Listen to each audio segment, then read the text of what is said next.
What's going on, everybody? Lead Farmer 73 here. Guava. How's everybody doing? It's good to see you here. And I want to talk about a scenario. I want to play a game with you. It's the game, but it's not. It's a game, but it's serious. That game is one shot, one pill. I'm going to start this out this way, and the reason why I'm starting it out this way and I'm starting it out fast and furious is because I don't want to be here long. I'm going to start this out like this. You get one rifle, one sidearm, one shotgun, one knife. Chaotic scenario. I don't care how many weapons or how many things, tools you have in your house. I don't care how many Glock wireless you have in your house. You, as one person, can only carry and utilize a maximum of 4. You can only pick one of each. One rifle. It doesn't have to be the exact name. You can tell me the platform. One shotgun. You do need to name a shotgun because the shotgun is its own platform. Well, not necessarily, because it could be a 20 or a 12. So we'll say that. Okay, one rifle, one shotgun, one sidearm, pistol, one knife. I'm going to start. And then I'm going to listen to you for a few minutes, and then I'm going to leave. And the rest I want y'all to put in the comment section after the video. I'm having a hard time with this first one. One rifle. I'm torn because I'm torn between my Ruger 1022. I know, for chaotic situation, I don't want to hear nobody's John Rambo bullcrap. I know what them things do. I'm torn between my Ruger 1022 and an AK platform, AK-47 platform. I'm torn. Mossberg 590S. Out of all the ones I got, I still will go back to that each and every time, even over some of the other shotguns I have. Mossberg 590S. One pistol. Glock 19, hands down, no question, nothing else to talk about. And I'm not just that I'm a fanboy, it's battle proven. It's battle proven for decades. Battle proven, and nothing has changed. Everybody complains about that they don't like Glock because they just won't change. What the heck would you want to change the original recipe that's so delicious? It never works out for restaurants, do it? Didn't work out for Pepsi Cola, did it? Pepsi Cola went to Pepsi Clear, and look, they almost went bankrupt. Coca-Cola went and start adding extra spices in their stuff, almost went bankrupt. Every time a company that's well known for everything they're well known for, they go and fall flat on their face when they change the secret recipe. Just leave it alone. It works. Go off and try something else or start a whole nother line, but don't change the original recipe. So, AK-47 platform. I'm still torn between that and my Ruger 1022. Yes, a rimfire. Yes. Mossberg for shotgun. Mossberg 590S. Glock 19 for my sidearm. For my knife, buck knife all day. Buck 119 all day. All day. That is exactly what I would choose, and that is exactly what I have in my get ready to go. That is exactly what I have at Freedom Acres. This ain't no fashion show. This is not no, I know a lot of people gonna say staccatos and stuff. This ain't a fashion show. This is chaos, chaotic situation. What out of all the stuff you got, you can only pick one of each in each platform. Let me repeat them. One rifle, one shotgun, one sidearm, one knife. If you can't answer this question, you may have a problem. If you cannot answer this question in the height, in the climate of the things that we're going through today, if you cannot answer that question, you may have a problem. Okay? So I'm gonna get in here and I'm gonna see who's in here, and then we're gonna talk about it for a hot second, and then I'm gonna breeze out of here. I'm giving this no more. I promise you.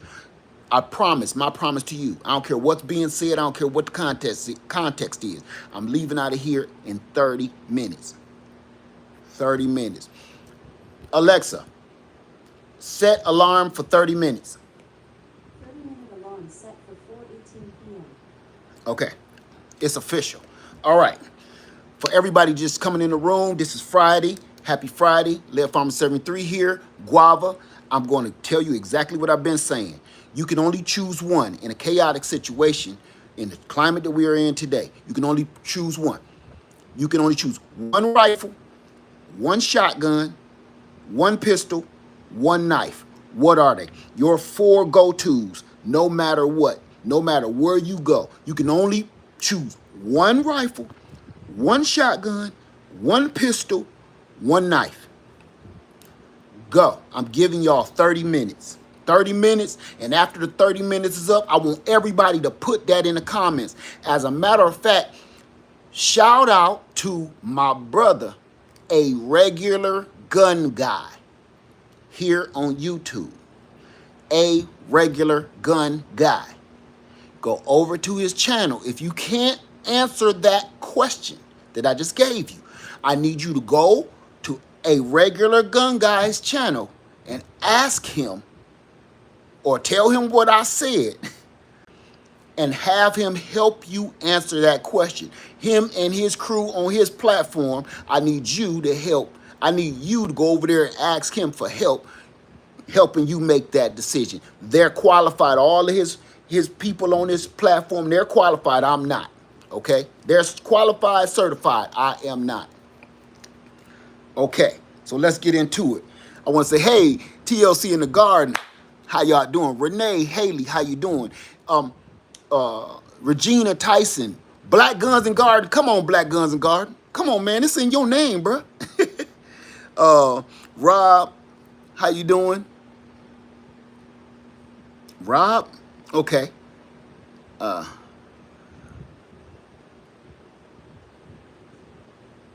That's what I thought. That's what I thought. Okay.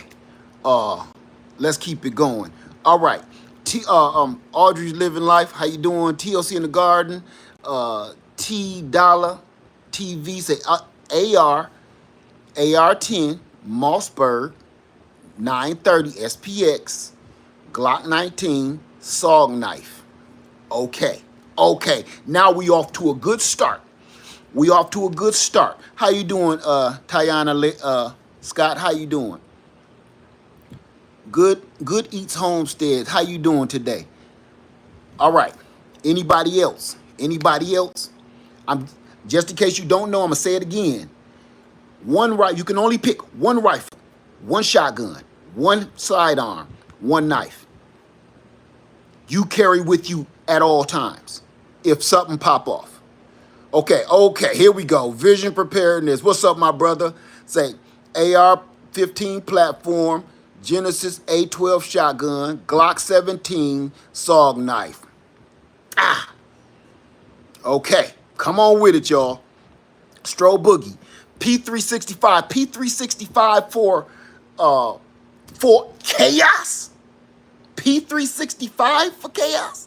Okay, that threw me off. AR-15 platform, full tang knife. What kind of full tang knife? You got to give me one. Full tang knife, what kind? And AR-15 You can't go with the AR-15 pistol. Nope, I'm not gonna let you slide by with the AR-15 and count it as a pistol. I mean a sidearm. You cannot attach that AR-15 pistol to your hip. You can give me something else, Stro Boogie. Come better than that. Come on. Let me see. I'm not taking no AR pistols or no pistol. Rifle pistol platforms is a no. You cannot substitute that for your sidearm. I'm not letting you do that. You got to have an actual or original sidearm. I know I'm gonna say that 1,000 times too. Okay. Ooh, I like this. I like this. Bobby J, depend on your situation. We'll pick a situation and pick one of each. Okay. Tough Squad says Colt revolver. Okay. Double barrel. Crack barrel. Okay. 12 gauge. Really? 22 Smith & Wesson long rifle. LR. Okay. And a Bowie knife. What? Okay. 22.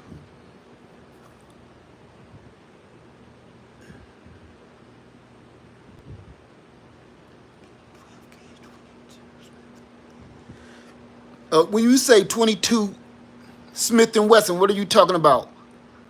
You said 22 Smith & Wesson for your... You got one rifle. I see one 12 gauge and a 22 Smith & Wesson LR. But which one are you talking about? The M&P 22? Okay, let me keep going.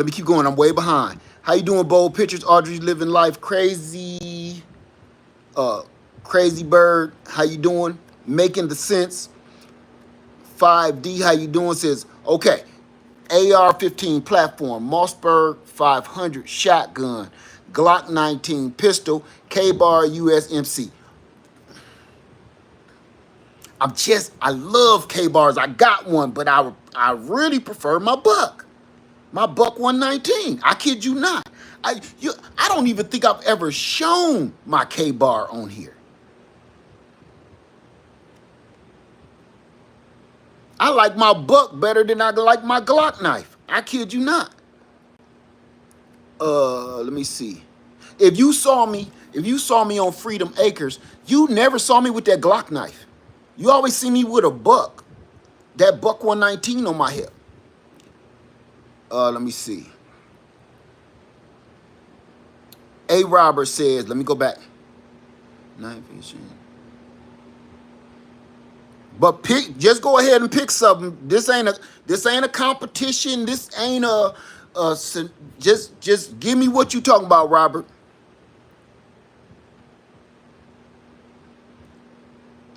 A Robert, let's see.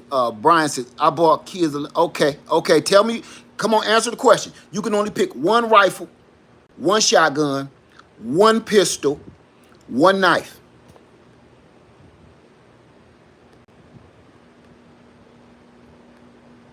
Remember, it's a chaotic situation, chaotic scenario. You gotta leave the house. You can only carry one set of these tools. Which one are they? I know everybody watching me right now got tons of shotguns, tons of rifle platforms, ARs and AKs. Which one would it be? 22s and everything else.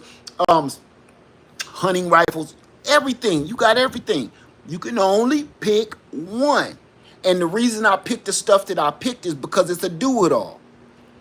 I picked, and I'm still torn between my Ruger 1022 and the AK-47 platform. I think I would have to go with the AK-47 platform for various reasons. But because they're do-it-alls, they're battle-proven, battle-tested, and they just don't quit. I don't care what color you put on top of them. They just never stop working.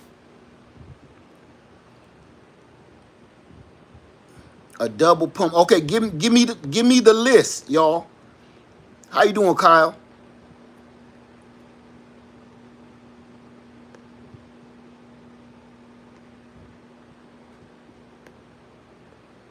Let's see.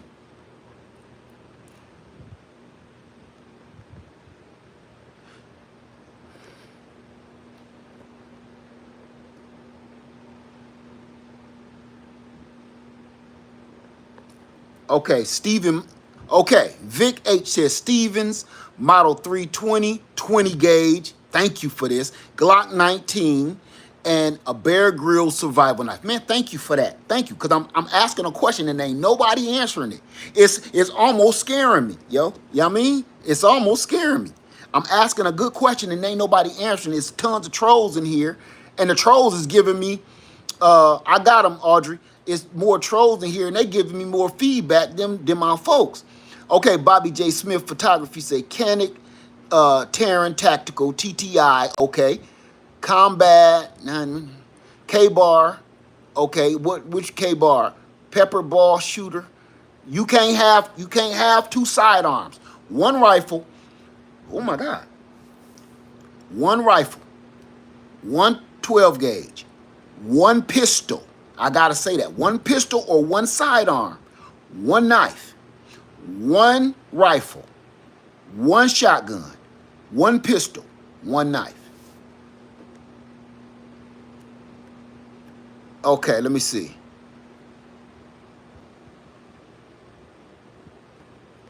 Okay, Freedom says XD9, Mossberg 500, Ruger 1022, Archangel, and my K-Bar.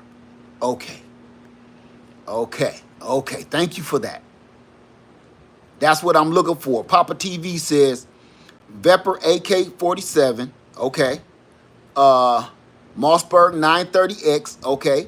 Walther PDP, okay. Duhawk knife, okay. I've never heard of that one, but I'm gonna look that one up when we done.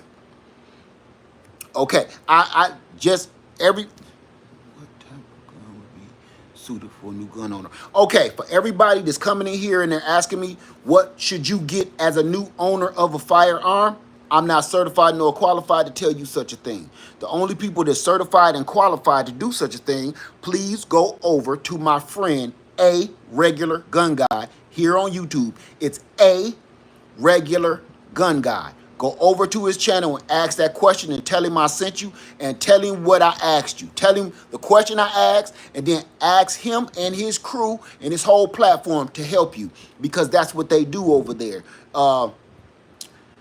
You can even go to, it's so many ladies that I respect in the community, in the 2A community. It's so many that I respect.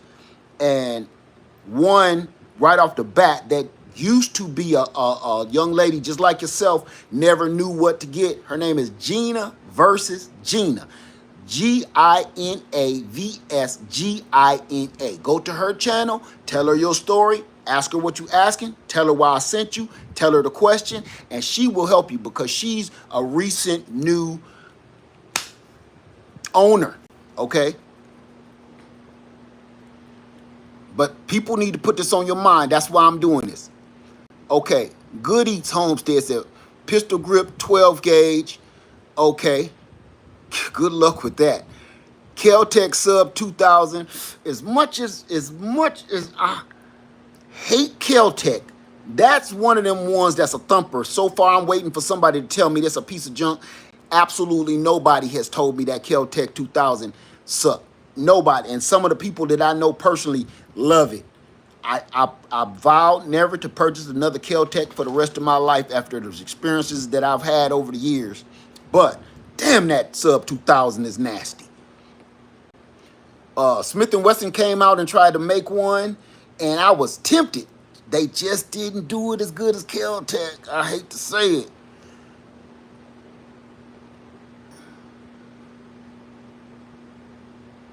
Let me see. Okay, Rob Turner. Okay, Rob Turner says 308 AK platform. AK platform. Okay, 12 gauge.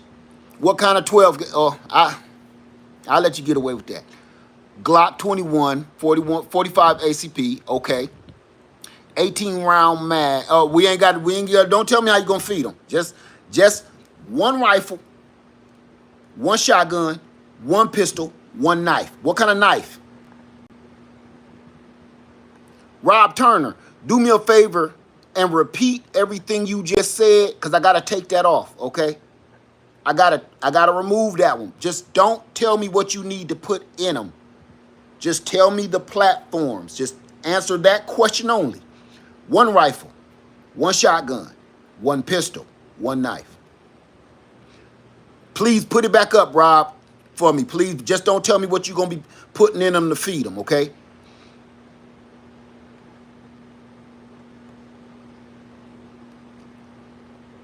Okay. Let me see. Ooh, okay. What's your name? Wild Williams says M14, G21 Beretta. Oh, no. I'm sorry. M14, G21, Beretta 1301. Okay. Schrade Leroy Blade fully kitted. I'm not familiar. But that Beretta 1301, let me tell you something. The reason I picked my Mossberg 590S over my Beretta 1301, and I got a Benelli. I love them, but you better train. You better train with them. If you have a Benelli, if you have any semi-automatic shotgun, you better train with it. Especially those two right there. The Beretta 1301 and that Benelli M14, you better train with them. Or you're going to be standing out there looking real goofy. The reason I picked the 590S is because I can feed them short shells, I can feed them long shells, I can feed them 3 inches. But guess what? Chop never stops. That chop never stops. Ain't nothing to learn. But I'm with you. Trust me. Let me see. Let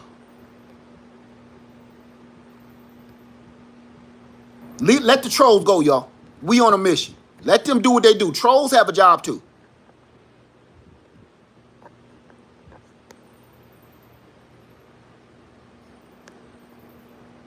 Trolls have a job to do too, family. Okay? They have already punched in. Let them do their job. Come on, y'all. Come on. One rifle, one shotgun, one pistol, one knife.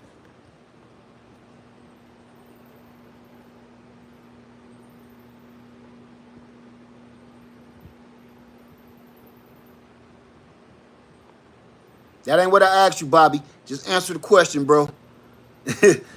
Why is this? You know why this is so hard for so many people? Because you're not ready. This question is hard for everybody because you're not ready. I see a lot of excuses.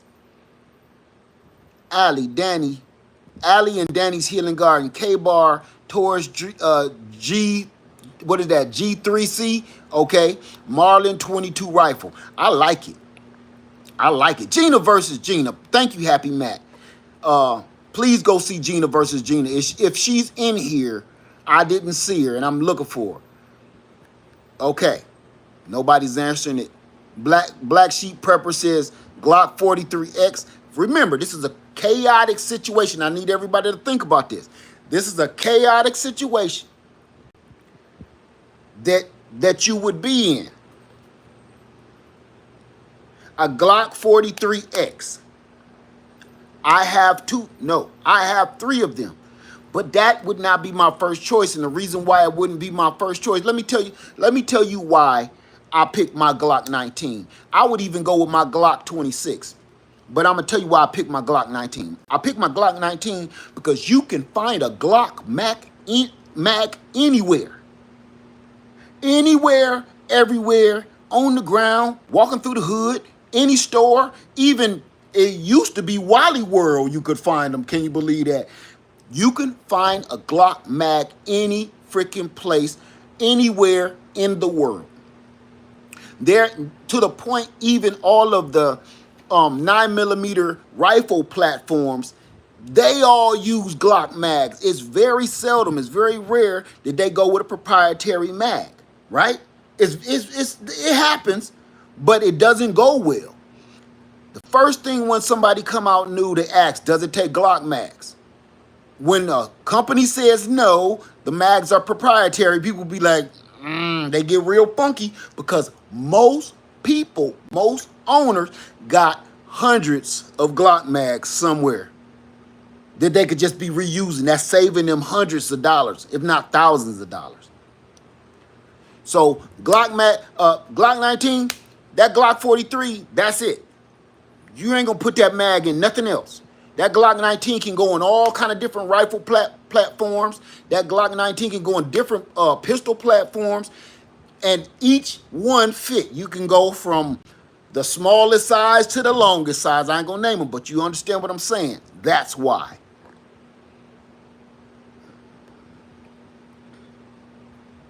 Let me keep going. Said Kel-Tec over 1,000 rounds start over 1,000 rounds start to fail. Man, I didn't get that far. Every time I got one, I just okay, y'all. I'm gonna repeat it again for the people that haven't said nothing yet or don't know what I'm talking about. Thank you, Big Dre 356. Oh, my man, big shout out, man. Dre 357 in the house, man. Man, thank you, bro. Man, hey, do me a favor, man. Hey, yo, everybody go over to a regular gun guy and pose this question to him. I'm almost in 30 minutes. We got 4 minutes left. Pose this question to him. Chaotic situation. You can only have one rifle, one shotgun, one pistol, one knife. If you don't know how to answer any of those questions, go over to my brother, a regular gun guy, and let his crew help you. Because that's what they do in the 2A community. Okay?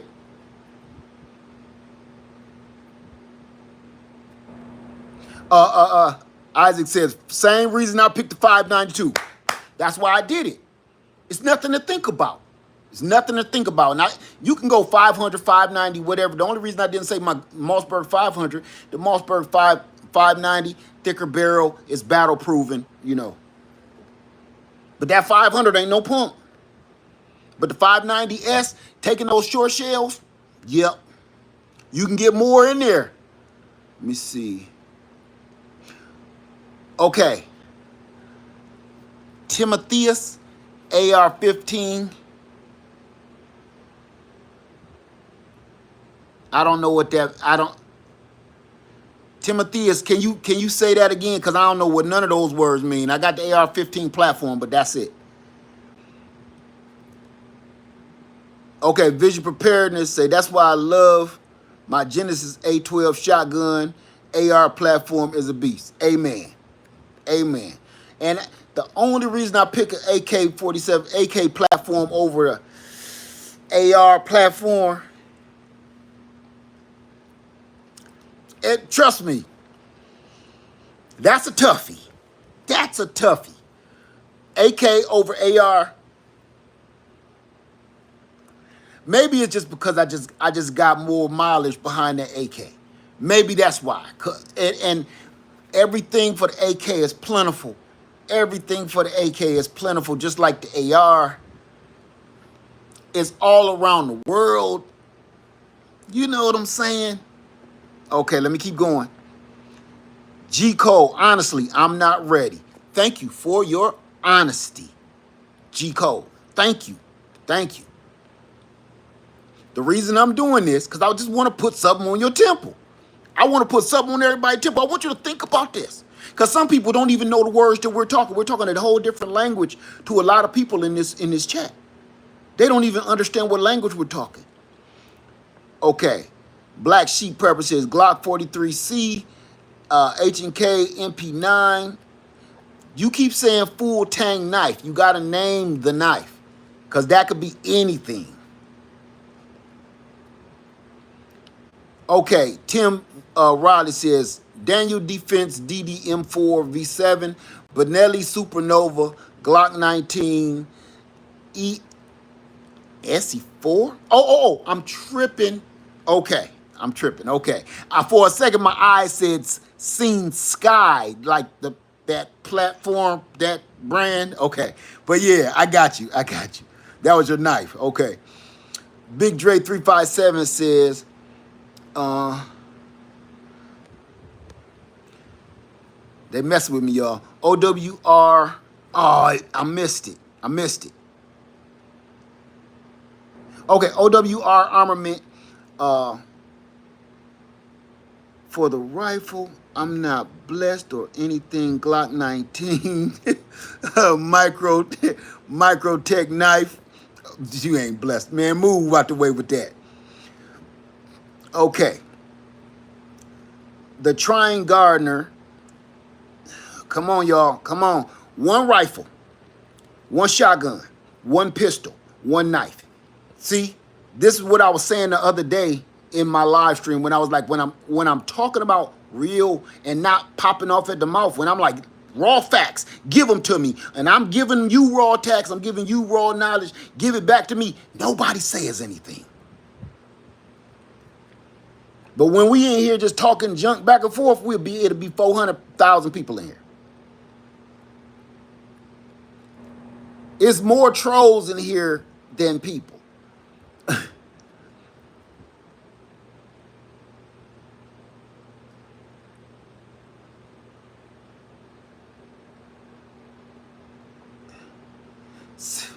Say, what do you mean for the wives? Barrett in 330. I don't understand.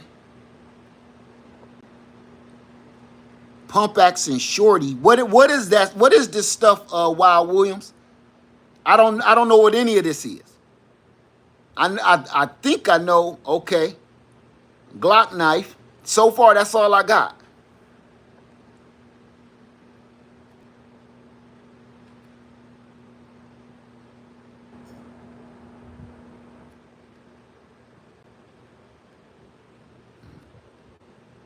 I'm looking for y'all.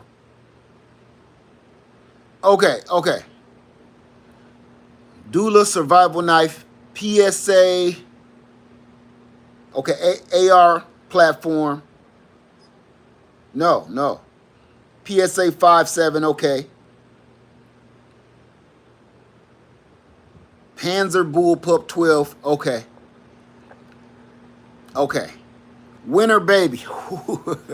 Winter Baby says SIG 365, Mossberg SPX 12 gauge. And what machete are you talking about?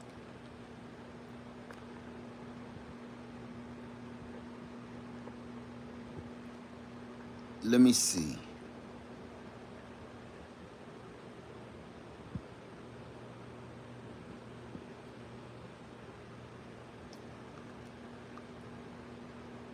Okay. Actual facts. Springfield Saint. Okay. But give me something else. Don't just say one thing. One rifle, one shotgun, one pistol, one knife.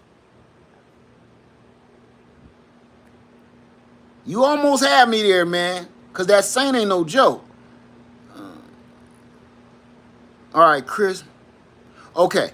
Remington 383 in 243. Mossberg 501, 12 gauge. Beretta M9A1. I love it. Milwaukee duck knife. Man, let me tell you something. See, you're gonna make me end up staying on here longer. That Milwaukee duck knife, I'm gonna say something. I have one and I never even opened it. But I almost want to say it rivals my Glock knife. I even want to say it even will rival a K-bar. I know that sounds crazy. I know it sounds crazy. But the reason I bought it, because I seen it in action in person, not just like, what is that? That's what made me buy it. What is that? It's just a duck knife by Milwaukee. Oh, don't get me started. Okay, actual facts. Palmetto State Army. Okay. Prepare mentally. Thank you for that. Thank you so much. It says AR-15 platform, Taurus G3, tactical. Okay, 9mm, no shotgun. Change that. K-bar fixed blade. Let me tell you something. Okay, I'm gonna ask a quick question because this is going off the rails. How many people do not own a shotgun? Raise your hand. There go my alarm. I'm staying. Alexa, cancel. How many people do not own a shotgun? Do not own a shotgun. Raise your hand.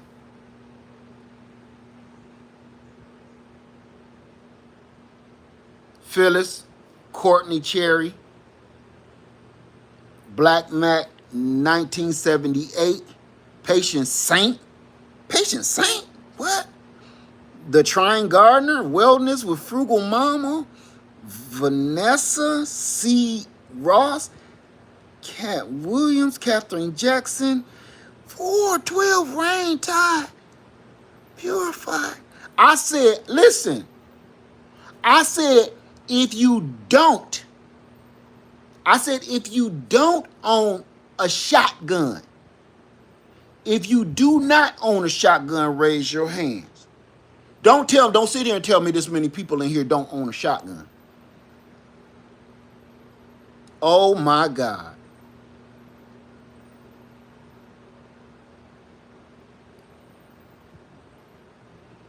Hey, purposeful prepper. Okay. Okay.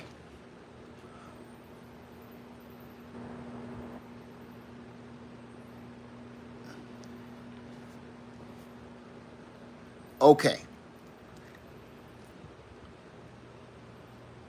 Oh my God. I said, is y'all serious? Are you really telling me? What's up, Brazilian dad? What's going on, brother? Is everybody truly telling me that it looked like about 50 people popped their hands up and said they do not own a shotgun of any sort? I don't care. It don't got to be a 12 gauge. It could be a 20 gauge. It could be a 10 gauge. It could be a 410. No shotguns at all.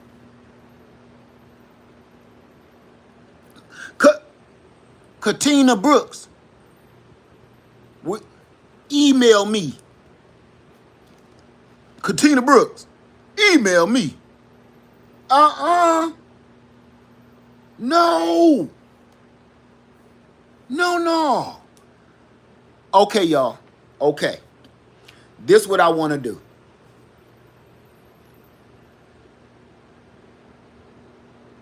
I don't know how it's done, but I'm going to go over here and say a must-have. Thank you. A must-have. You should have a 12 gauge or 20 gauge shotgun. I'm going to say personally before you even own a pistol. Look. Y'all been watching me for years and y'all still ain't got no... Look. Say people with no guns have never lived in the wilderness with real predators. People with no guns ain't never lived nowhere. Because forget the four-legged predators, the two-legged predators. Now, I ain't talking about the two-legged predators that's coming to tickle your ivory. I'm talking about them ones that climb up your walls like lizards and through your window at night. Shh. If you lost your 12 gauge in a fire, you should have another one. That's one of them things. Look, if you lose your credit card, Courtney, if you lose your credit card, what you gonna do? You gonna cancel it? And you gonna go order another one, right? That's a 12 gauge for me. I'm gonna get back into this. I'm not recommending anything. Only thing I'm recommending, if you don't know what to buy, go over to my friend A Regular Gun Guy here on YouTube, and please tell him what my question is. Point him back to this video. One rifle, one shotgun, one pistol, one knife. And him and his whole crew will help you over there. Or just go over there, okay? Please. I'm gonna try to talk to him because I want to do something that I don't know how to do that he does on a regular basis. On a regular basis, a regular gun guy has a giveaway. Anybody subscribe to a regular gun guys channel? Anybody? Who is not subscribed to a regular gun guys channel? His name is letter A, regular gun guy. If you're not subscribed to him, go subscribe. He has giveaways all the time for tactical devices, lights, lasers, scopes, sometimes sidearms, sometimes rifles. Go over there, tell him I sent you. Prepare mentally. Thank you so much for that.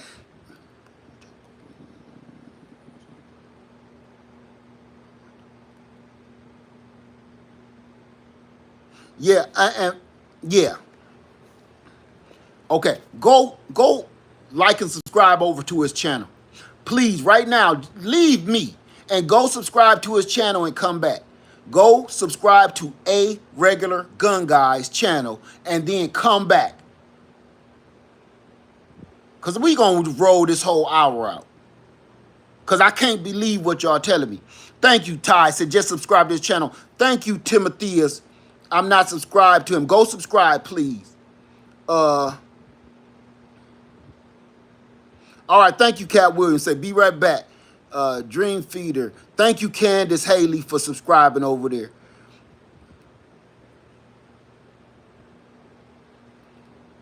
Thank you, Cece, for subscribing. Thank you, RLM Herbal Ideas, for subscribing. Thank you.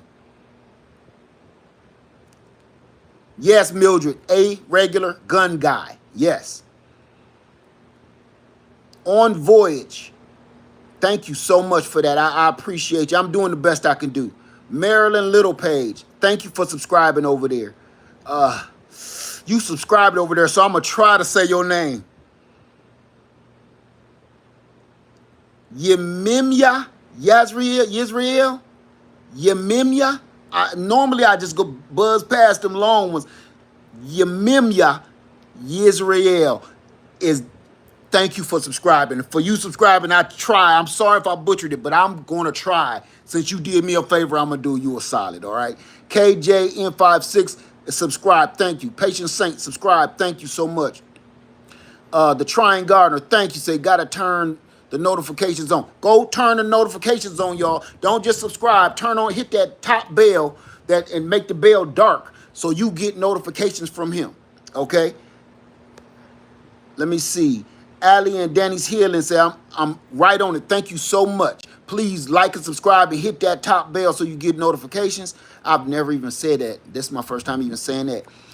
Jeff and Jennifer, subscribe. Thank you. If you are interested in, you don't know nothing about none of the stuff we talking about here today, you don't know anything about firearms, I am not qualified nor certified to tell you what you should be doing. And I'm not going to pretend I am. I'm very knowledgeable. But that's it. I'm only knowledgeable. I'm in this platform, in this criteria, I'm not certified, nor am I qualified to tell you what you should be doing or should not be doing. If you go to a regular gun guy's channel, he has a lot of people on his team that can help you figure out what it is you need, what you should be looking for, where you can go, how to meet up with like-minded people, how to get into the situation so you don't... People is out here blowing in the wind like old rugs on the clothesline because they left wide open. Everybody walk around with their fingers crossed like this, hoping nothing happened. Shut, crazy. Hey, during 2020, I'm gonna say this real quick. During 2020, I seen more people in the banjo store that never ever been in there. All the stores was packed every day, packed. I couldn't get nothing done because all the banjo stores was packed. And I heard that same question. So what does this thing do? Hey man, don't touch that. Don't touch that. When I push this button, what does it do? Man, don't touch that either. Because they never ever had a firearm in their life. Man, it's a scary thing.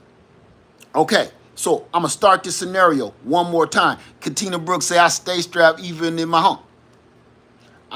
If this platform didn't start acting funny, my I keep I keep it when I ain't even got no drawers on. I keep one. Don't ask me what I hook it to. But I ain't even gotta be wearing no drawers. You hear me? I'ma have him. Let me see. All right, so everybody coming in the room, now that we just hit 444, we just hit 444, so I'm going to tell everybody once again, please go over to a regular gun guy's channel. Like, subscribe to his channel, because what we're talking about today is the one shot, one pill. What I mean by that is chaotic situation going on, and you have one choice. You can only pick one rifle, one shotgun, one pistol, one knife. You can only pick, you can only take with you one shotgun, one rifle, one pistol, one knife. What would those be? The reason why I'm not getting any answers for that, because I'm finding out nobody has anything. Black Guns and Guards say, I've won a couple items from RGG. Go over to regular gun guy, man.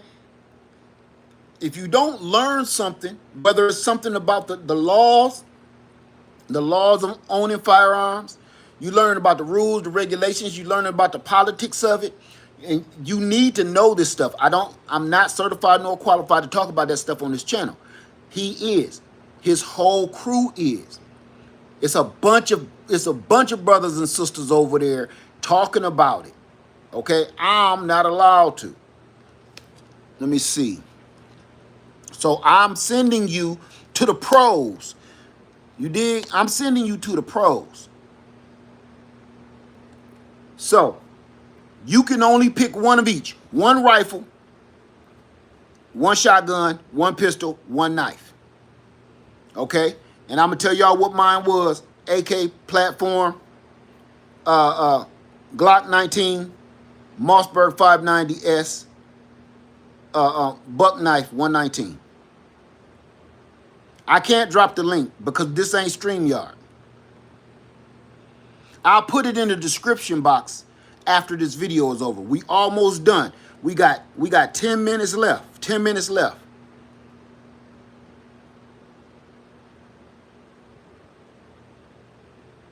Okay. Purposeful purpose. Thank you. Said my. Okay, 30-06. Okay, rifle. Maverick 88. Okay, now we talking. And my G2C. Don't sleep on that G2C or that G23. Don't sleep on Taurus right now. Everybody's sleeping on them because they had a bad reputation for a while. Do not sleep on Taurus. I'm telling you.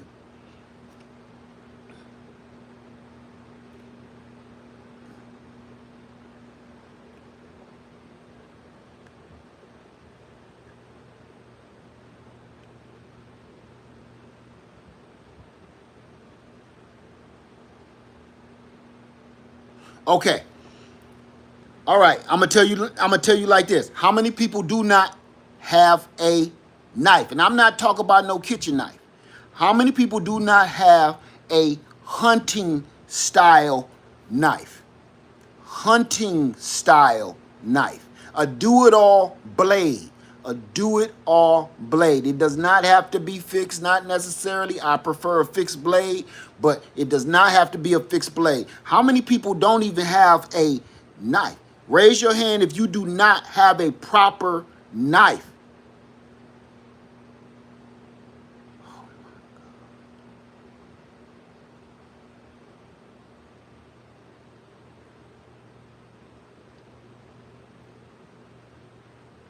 If you don't know nothing out of the kitchen, nothing out of the kitchen, if you don't have a proper hunting knife, a do-it-all battle knife,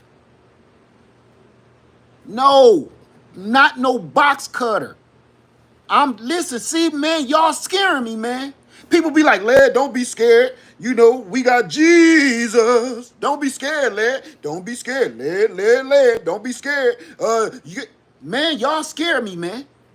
This is why I be so nervous.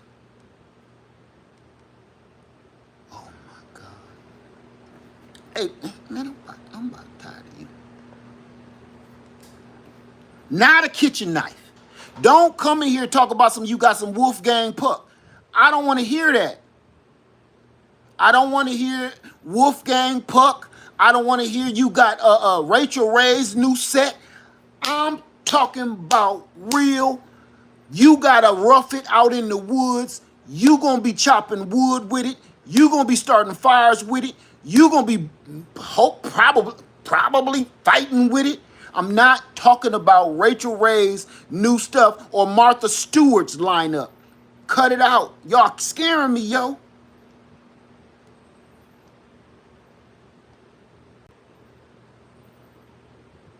Said I'm in the UK.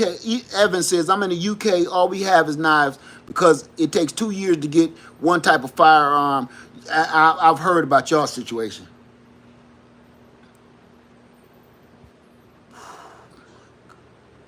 Man, I got people in here talk about they got some Martha Stewarts. They got some Wolfgang Pucks. They got some Emerald Lagasse knives.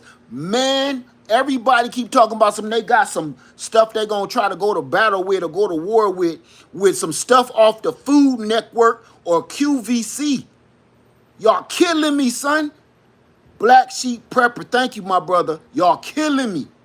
But everybody be like, lad, ain't nothing to be scared of. Oh, they can't win. They did it. Man. Okay. Dang it, y'all got me by the nuggets. Okay. Go put that Rachel Ray orange handle knife back in the little wood block. Go stop that, man. Stop it. I did not say who is about to cut open a beef roast or make a sandwich, a Dagwood sandwich. They just need a bigger and longer knife to cut it.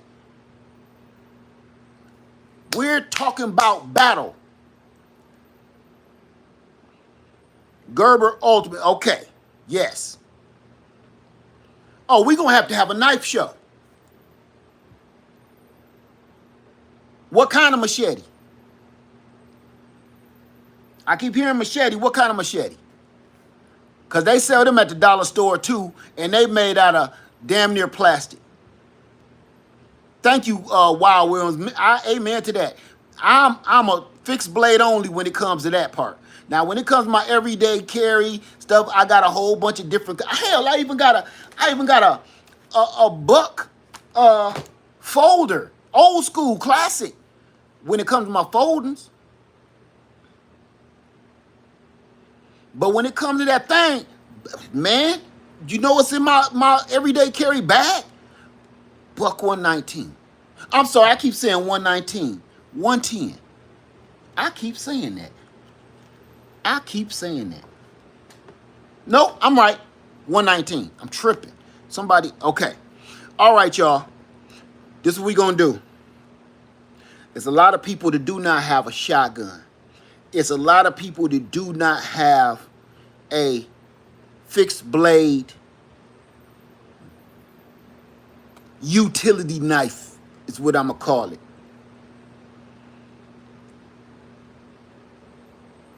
I want to do something.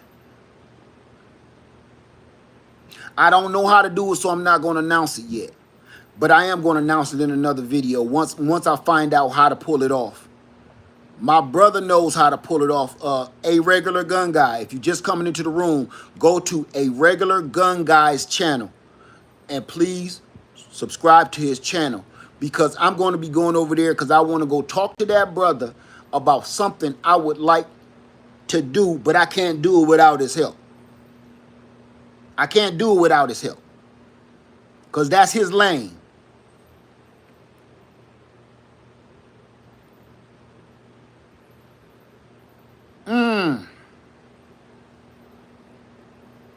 Okay.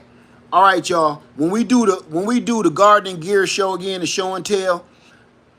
What's today? Friday. If y'all come back in here tonight, we're gonna do a knife show. And please don't come in here with no crazy stuff with dragon heads on it and stuff like that. Don't come in here showing no knives that look like brass knuckles. And I'm talking about real knives. We're gonna do a show and tell gear show that I've been trying to keep on a Tuesday, but I've been caught up. We're gonna do a gun we're gonna do a gear show and tell tonight at, I don't know. Just I might even come right back. Just wait a minute. All right? Because if you don't know what none of these words we talking about, you need to know this stuff.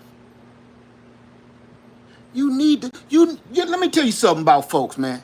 Let me tell you something about folks.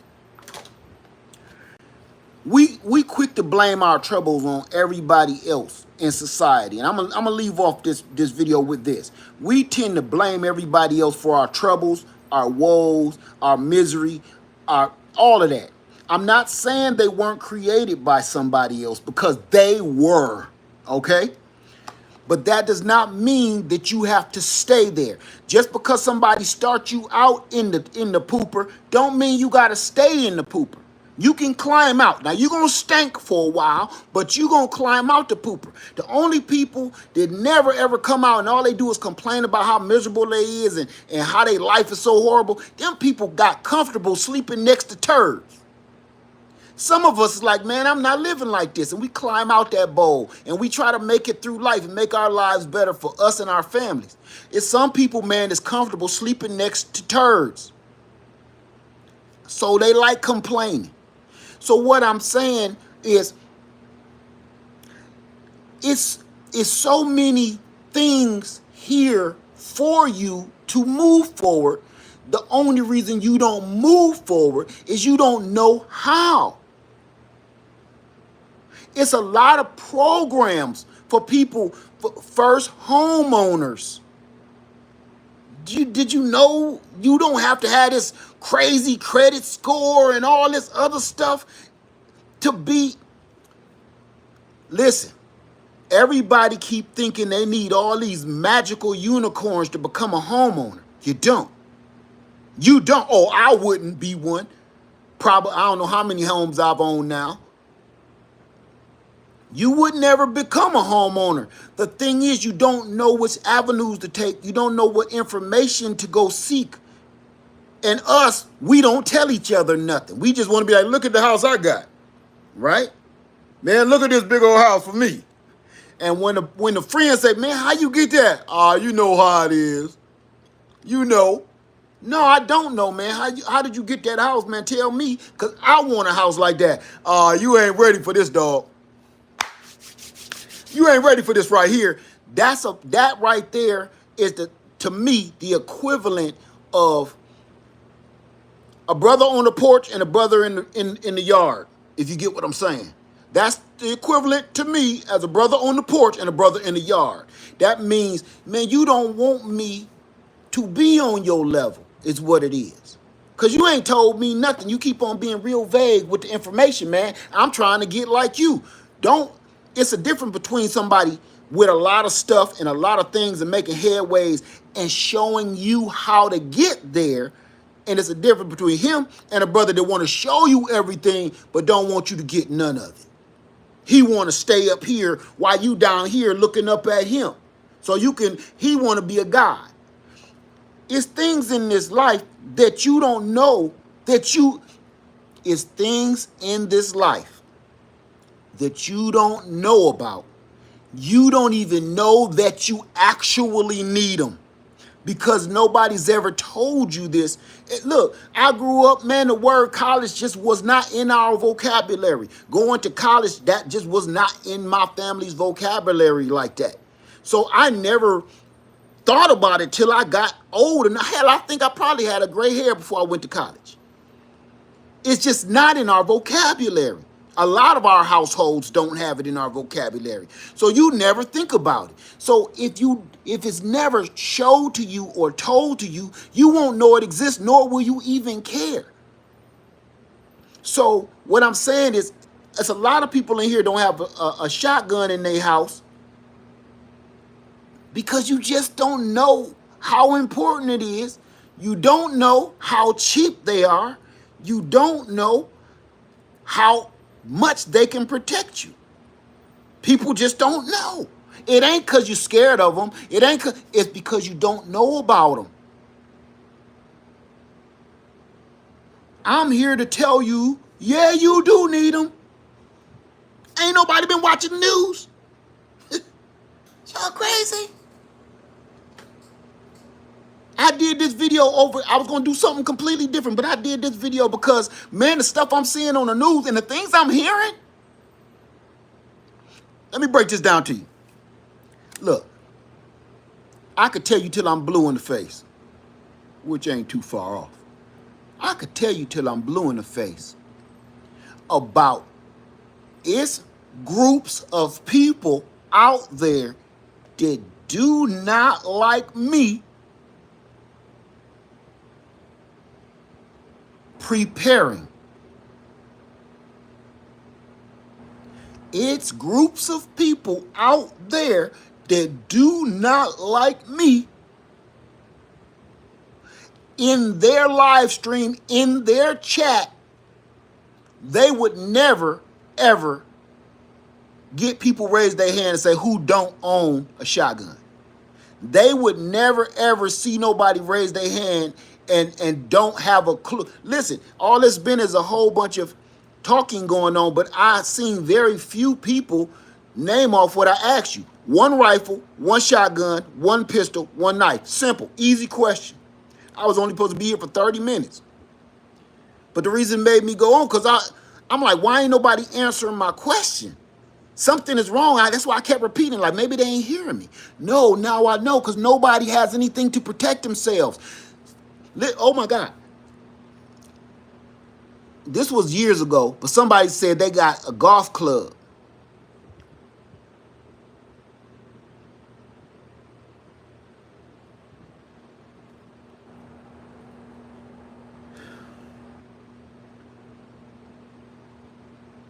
They don't have a golf club anymore because back then I could talk about what they should have. Back then I could. I ain't worried about nothing. I got a golf club. They were serious though. See, this before the troll years came. This was a real person, real words. He was serious as cardiac arrest. Your boy said he got golf clubs. He ain't worried about that. He don't want that stuff in his house.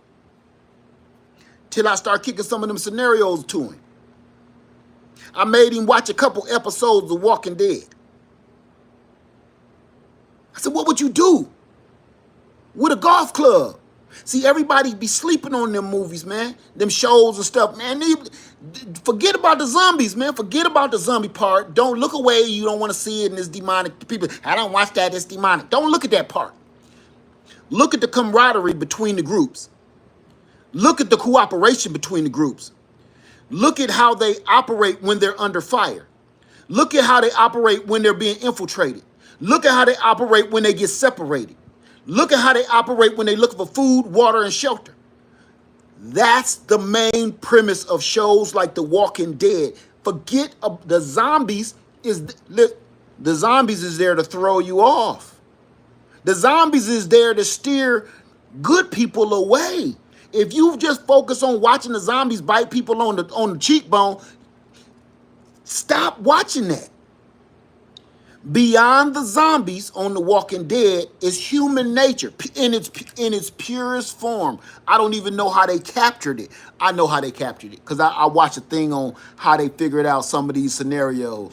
They go to some of these places that have been in third world countries. They go to some places in war zones. They go to some places that's been decimated by a hurricane or a flood area and watch people. And they study people, how they act.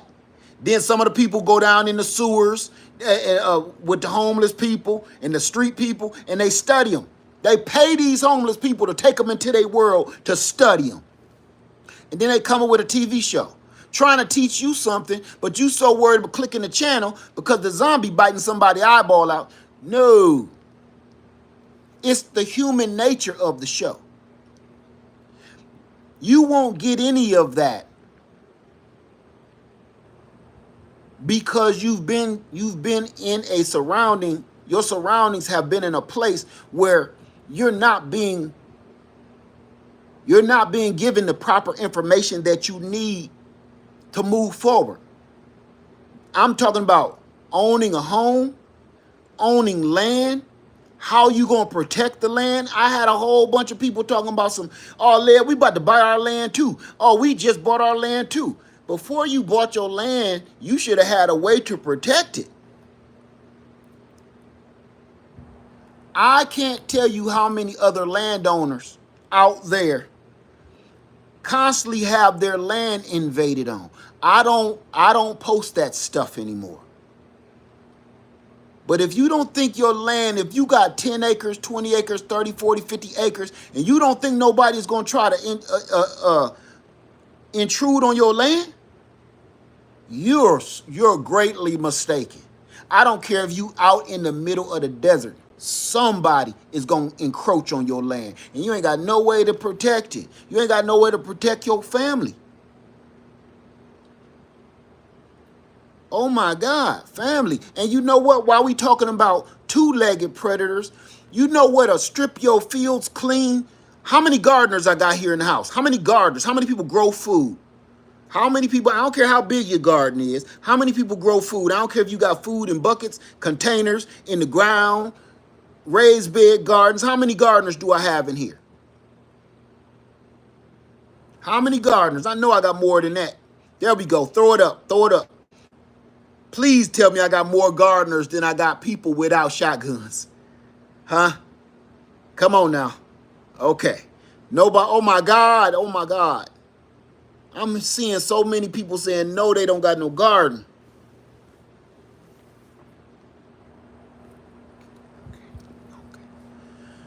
Okay. A lot of people got gardens, but it's a lot of people that don't. Listen to me. Everybody is worrying about having protection for two-legged predators. I'm here to tell you that's only part of the dog. You want to go own land and you want to buy 10 acres, 15 acres, and you don't got no way. You're going to go out there, plant your crops, and everything on the earth that was put here for you and for me is going to eat everything you planted. Now, I want to put you in a scenario that you don't quite understand. It's so many people out there say, oh, we should work one with nature. We should work one with nature. I try. I do try. But there are times when nature don't want to work with me. And nature is eating up all the food that's supposed to keep me viable, right? Where nature is like, hey, F lead farmer, I'm about to eat these figs, son. And I'm like, yo, Mr. Bird, Mr. Bird, leave me a couple, man. And every time I say that, he doo-doo on the other fig he left for me. Man, sometimes you got to take matters into your own hands. You do. Or you'll go hungry. You got deer, you got raccoons, you got possums, you got fox, you got coyotes, you got beavers, you got all these creatures out in the wild. You got birds of all sorts and kinds. They will eat all of your livestock and they will eat all of your fruit and vegetables. And you will come out to bare bones. And let's not even start talking about the insects. You will come out to nothing. Everybody keep telling me they want to own land and stuff, but they don't believe in protection, like sidearms and stuff. You in the wrong. What? Let me tell you something. All those cute homesteading channels that's cute, I'm gonna tell the secret on the cute homesteading channels. They have to be. Because they ain't going to show you that, especially on this platform. They can't show you how it really go down when the camera go off. I used to be able to show you, and I did back in the day. Man, you don't know. You always got your eye looking through a scope at something. Like, there that sucker go again trying to get my chickens. Always. One of my favorite rifles is a Ruger 1022. I've shot my Ruger 1022 more than any other platform, any other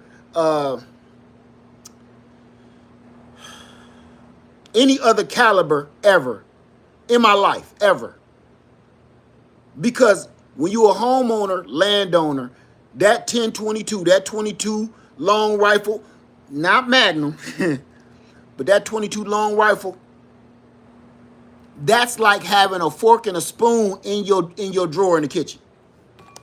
Ruger 1022 run you just slightly over 200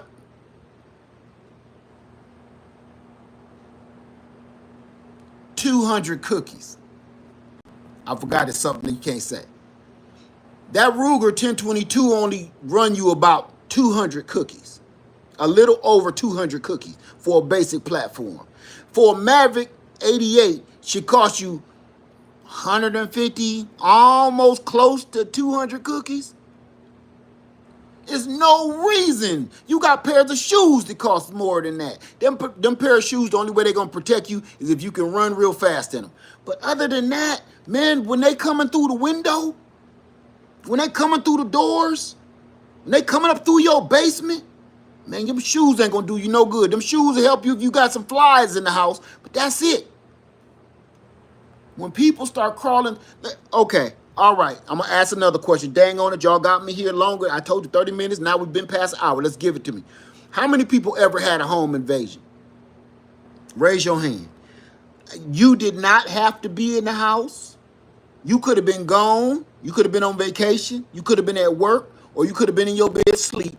How many people have had a breaking and entering done to their house? Raise your hand and say me. If you haven't, say no. If you've never experienced this, say no. If you have, raise your hand. If your house or your apartment or something has ever gotten, your garage, your car has ever been broken into, raise your hand. If you have never experienced this, say no. Oh my God. Wow. Heading to work?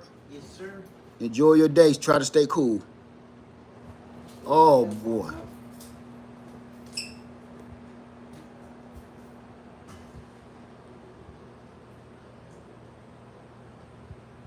Dang, Katina Brooks.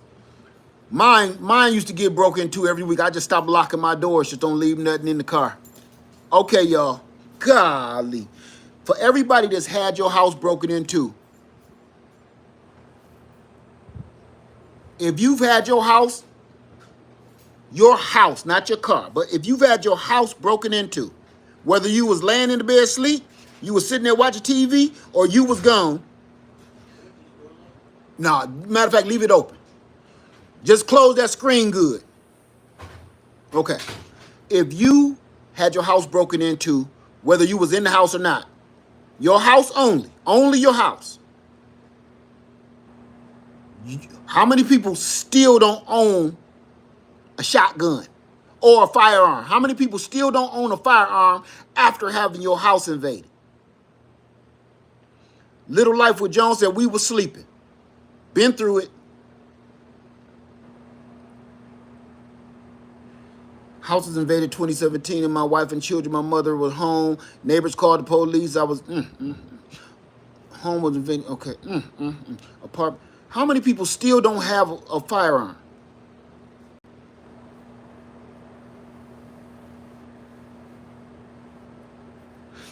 What, hey, look here. This is not the carnival. This ain't did you get 3 tries and then you could just buy 3 more balls for $3 to throw at the milk jugs. This is real life.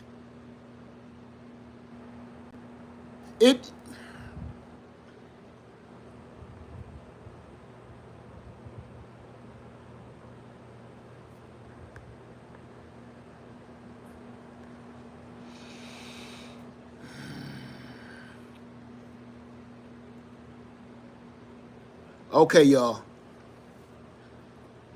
What are you waiting for? What are you waiting to happen? What traumatic, horrifying incident do you need to happen before you say, maybe it is a good idea? All right, y'all. That's what I want you to do.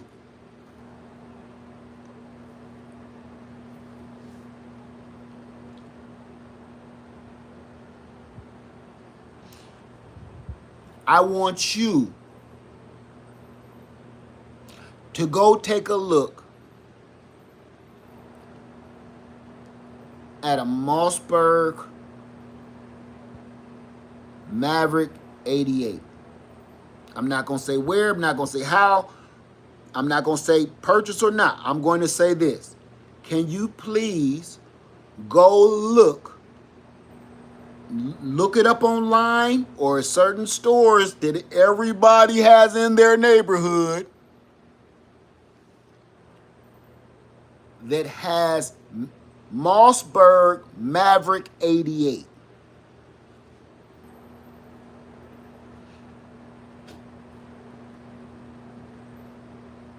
I'm not saying nothing. I'm not saying buy it. I'm not saying nothing. I'm telling you, please go look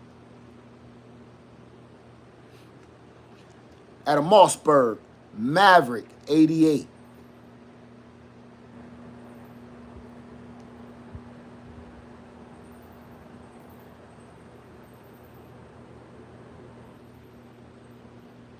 We gonna call that cookies, okay, Jermaine?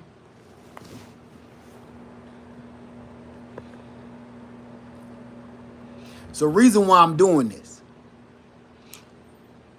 Don't say the price. Don't say the price, please. That's why I'm asking you to look at it. Got a couple 590s. I got 3 of them.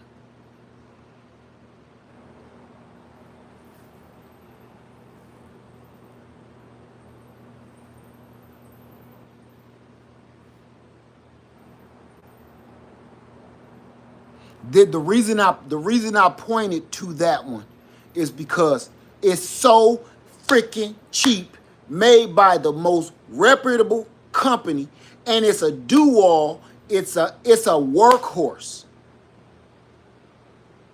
It probably costs as much as your Rachel Ray knives and your Emerald Lugasi and your Wolfgang Puck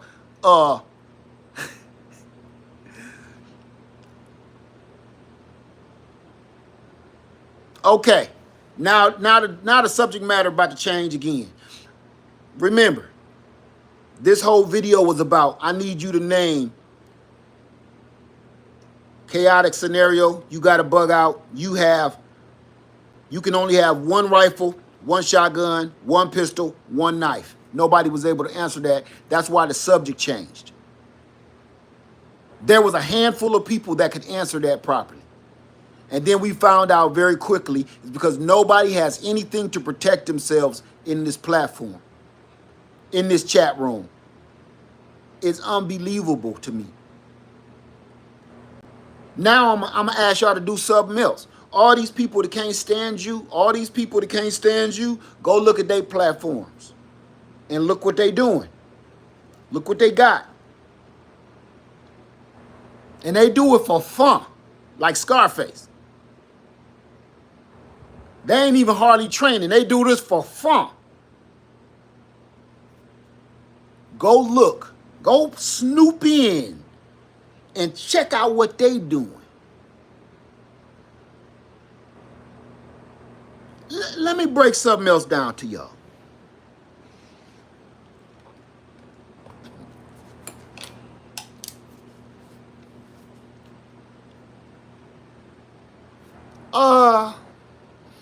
About 3 years ago, around January or so, it was a whole bunch of people equipped, fully ready and equipped to turn this nation upside down. See, while everybody was looking at the foolishness that went on that January, I wasn't looking at the foolishness. That was part of it. But you don't want to know what I paid more attention to? I paid attention to how many people was in the back with signs versus how many people actually was ready to start popping some corn.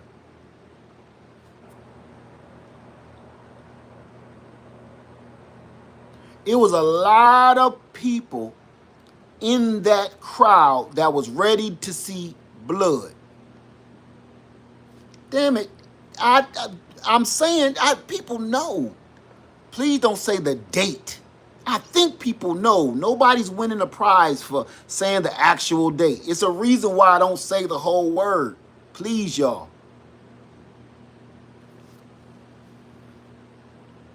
Let's be realistic here. Those people, all of those people, were ready to pop some corn. They wasn't just there holding signs, y'all. Thank you, Resilient Dad. Thank you for that, bro. They wasn't there just holding signs, man. Y'all, you listen. It's people right now going to prison. They wasn't. Them people ain't going to prison because they was holding signs, man. Them people ain't going to prison for the next 15 to 20 years because they was holding signs.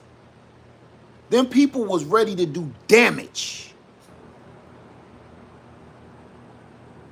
They had home records on their hip. Do you understand what I'm telling you? Them people ain't going to prison because they was holding those signs. Hell no, we won't go. Them people going to prison because they had them damn dome rockers on their hip. They was going in for real, for real.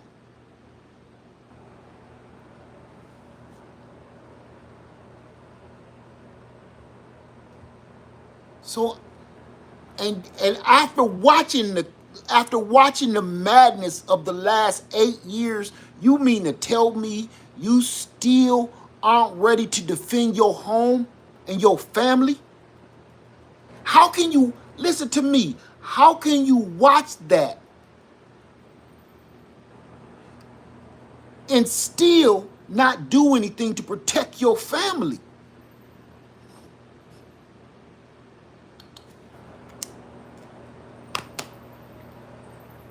Come on. Come on.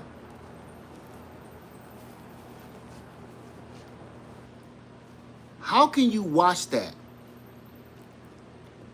and still not want to protect your family?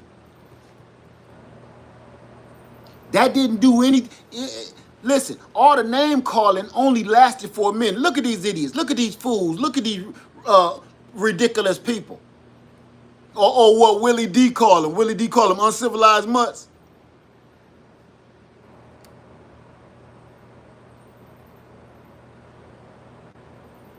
If you know these people was willing to lay their life on the line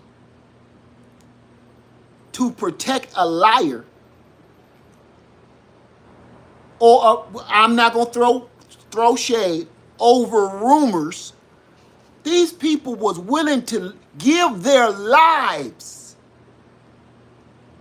for some rumors that a man told them.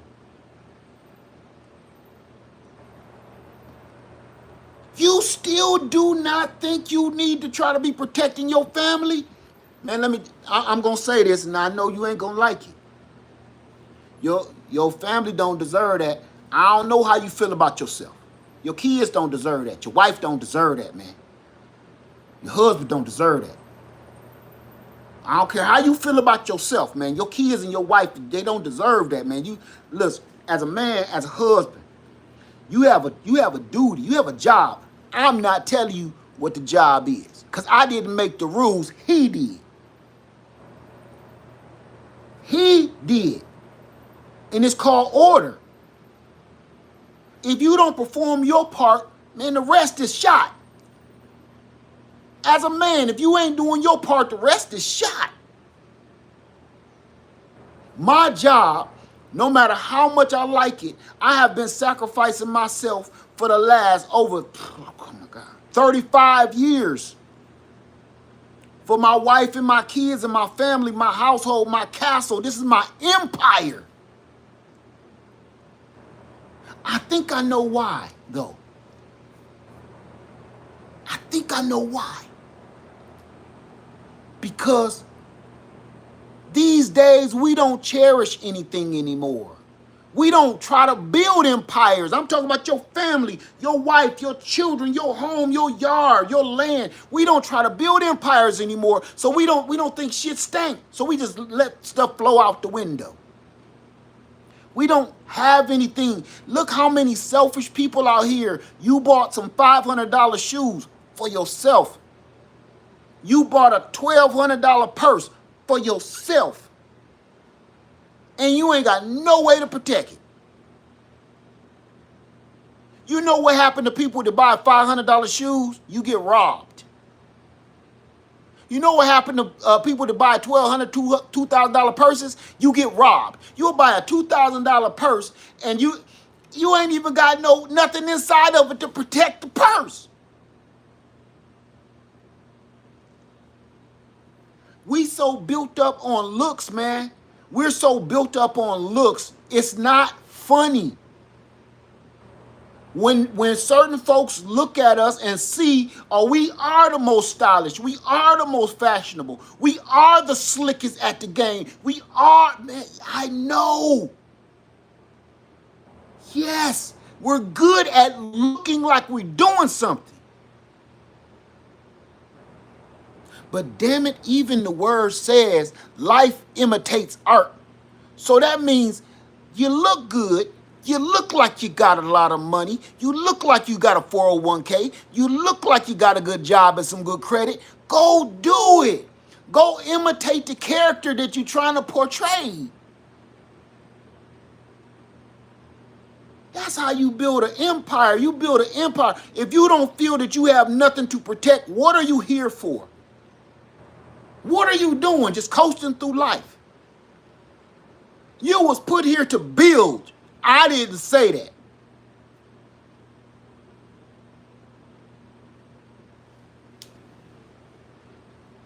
Build on his word.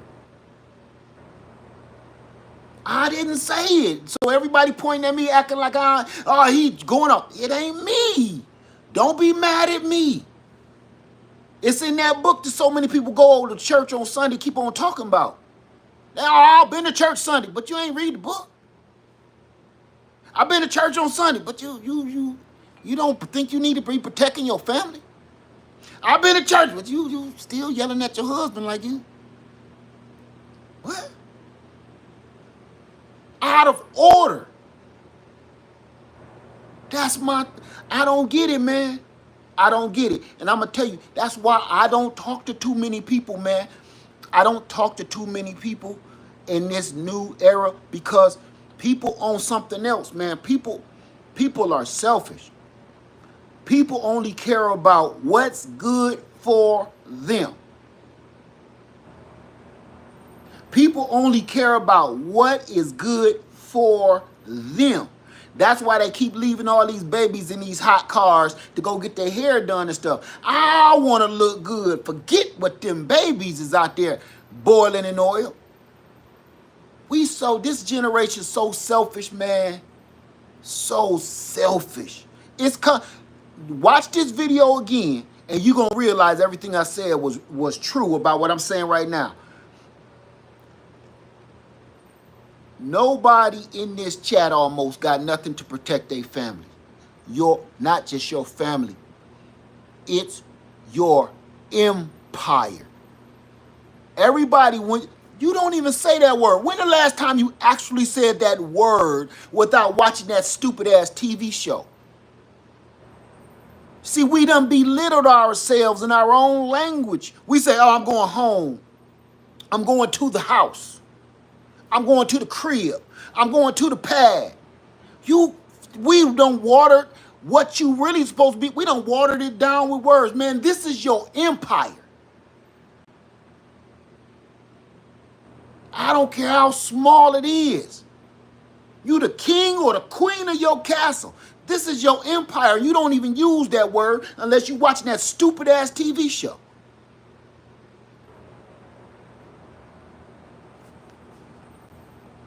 When I walk around my land or I walk around my home, sometimes I come to tears. Because you realize, man, this is my empire. This is my legacy. When people talk about legacy, it's always in a rap song or something. Man, this is your true legacy. I'm leaving something here for people to come after me so they get a head start. I'm leaving protection. I'm leaving land. I'm leaving homes. I'm leaving money. I'm leaving houses. I'm leaving cars. Things where my next generation, my children, and my children's children can have a step up in this piece of crap of a system. But we too worried about the shoes on our feet. I ain't gonna say we. People are excellent at pretending to look like you doing something. Social media is a perfect example of that. It's perfect. You can edit, splice, and cut yourself looking like a movie star, acting like a movie star, living like a movie star, knowing good and well you living paycheck to paycheck, and you robbing Peter to pay Paul. It's real life. We good at looking good. You go to the club, when you hit the club, you hit the flow, you look like you worth about 3.5 million. Knowing good and well you owe about $3,500 still on that old busted Chevy outside of the club. We'll go and get our hair done for $1,200. Your outfit costs about $3,000. Your shoes is about $400 or $500. Your nail, hair, makeup, and everything. By the time you hit the club in 1 week, you done spent about $5,000 trying to make people think. Trying to make people think you have money. Trying to make people think you have it going on. Trying to make people think you don't live in that doggone low income house. I just never understood it, man. And for the people to keep about to start saying, oh, he wouldn't know. I was there. I was on low income. I didn't want to stay there. Remember in the beginning of the video where I was telling you I was one of them ones that crawled out the doggone toilet bowl, man. I don't want to lay next to turds. I don't want to get comfortable living like that. I don't want to be comfortable begging somebody else for money, food, clothes, and hey, can my baby borrow bum a couple diapers off you? What? Hey, can you give me a ride to work real quick? I don't want to live like that, man. We're becoming too good at looking rich. Looking rich, not being rich. Not, and when I say the word rich, it ain't necessarily financial. When I say rich, I'm talking about, man, you've made some you've accomplished some ish. You did. You got you a home, your kids are safe, you got some food in the cabinets, food in the cellar, some stocked away, you got some supplies, you got some gear, you got a little money stashed away, you got a way to protect it all. That's rich. Everybody think rich is all about hitting the lottery, man. Listen, I'm filthy rich. My family love me. I got a way to protect my family, my wife, my kids, my home, my land, my puppy. I got everything I need. That's rich. That peace of mind that I don't got to go bum it off of somebody else. I'm Scrooge McDuck ain't got nothing on me. Got nothing on me. Because you can have $1 million and be the loneliest, sorriest, saddest sack of that you could find. It's a lot of them too. Money, man, that ain't it. It's that hustle and that grind. And we sitting around here, man. I started this video with pick one. One rifle, one shotgun, one pistol, one knife. And nobody was answering me. For all the people that's just coming in the room, this is how this video started. Nobody could answer me. And man, it was like 5, 10 people that could answer the question. So I kept saying it over and over again. Okay, you can only pick one rifle, one shotgun, one pistol, one knife. I said, put it in the chat. The chat wasn't moving.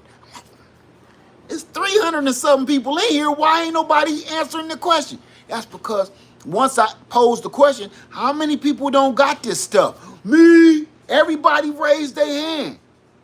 And it put me in the reality and the mindset, not the mindset, but it showed me the reality of how many people are just walking around with their fingers crossed and a rabbit foot in their back pocket. Got a horseshoe necklace, a rabbit foot in the back pocket, and a 4-leaf clover under their armpit. And they just hoping nothing happened. But we constantly see everything crumbling. Look, okay, you'll be watching the news or you'll be sitting out in your neighborhood and see somebody's house get raided. Somebody got their house broken into across the street. Somebody got their car broken into. How many people got the Ring doorbell system?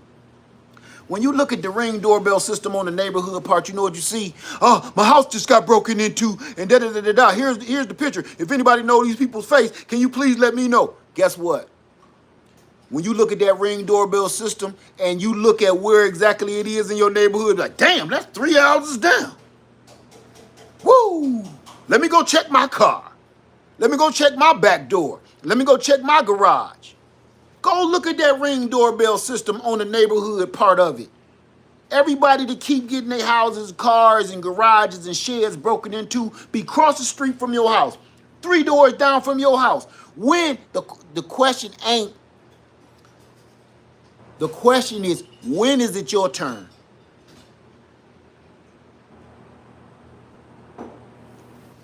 That's the only question. When is it gonna hit you? Because it's bound, these little thieves and punks and robbers and weirdos is popping around everywhere. But they some kind of way keep skipping over your house. Some kind of reason they keep skipping over your house. It's gonna be a matter of time before they be like, hey, we ain't hit that one yet. Ask me how I know.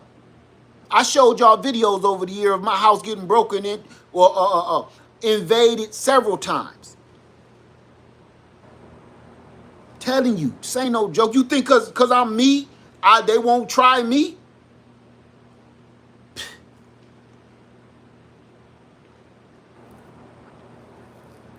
Let me. I'm sorry, y'all.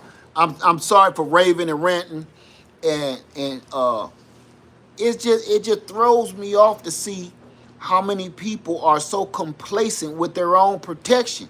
How many people are waiting for the cavalry to come save them? They keep calling the police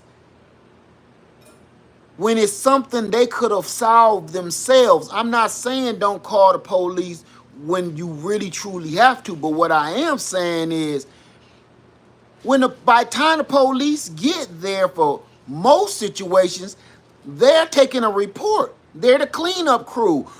They're the evidence grabbers. Most of the time, a car accident don't happen in front of the police. Most of the time, houses don't get broken into in front of the police. Most of the time, people don't get robbed in front of the police. Have you ever thought about that? Every single time you call 911, 90% of the time you're calling 911 for something that has already happened.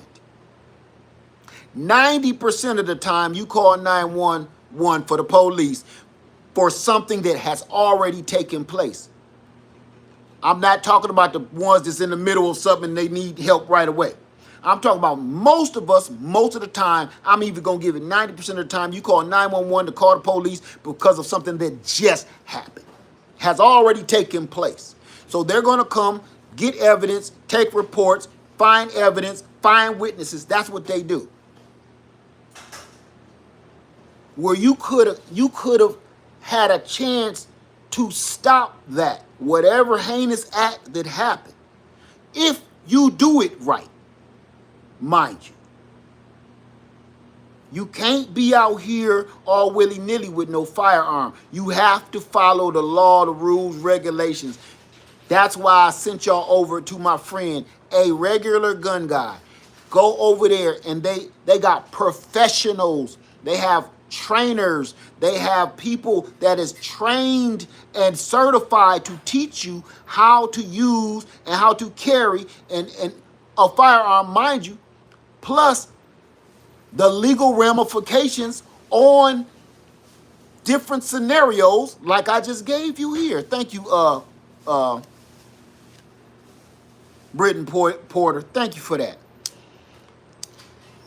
Say no one is coming to save you, but there's good news.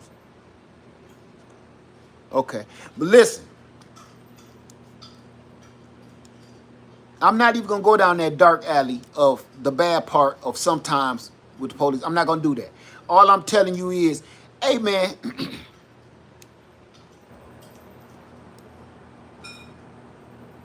stop asking everybody to do stuff for you so much. Stop asking so many people to come help you all the time. You gonna have to dig deep and get in and help protect yourself. You waiting on the police to come save your kids and your wife? Fellas, I'm about to hit you. I'm about to hit you in the bag right now. Fellas, y'all listening to me?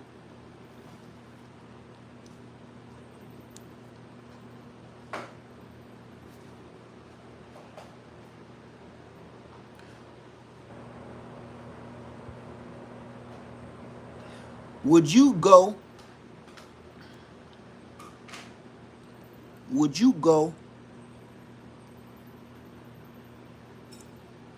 across the street to these neighbors that you don't know and ask them to feed your wife? Would you go across the street to these neighbors that you don't know and ask them to feed your kids? I'm talking about a man.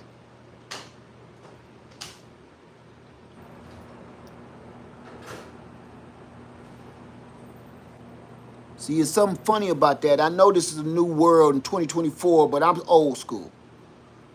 So maybe I'm outdated with the way I do things. But it's worked for thousands of years for me.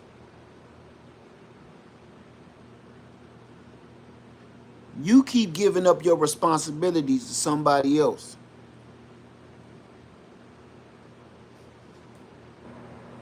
Your wife and your kids gonna start depending on somebody else.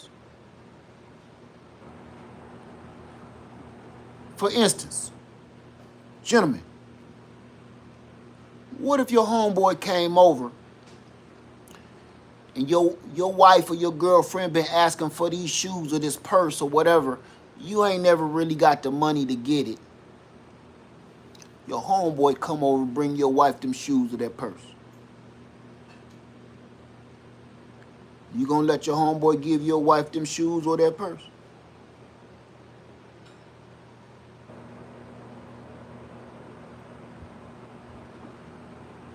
I ain't seeing nothing.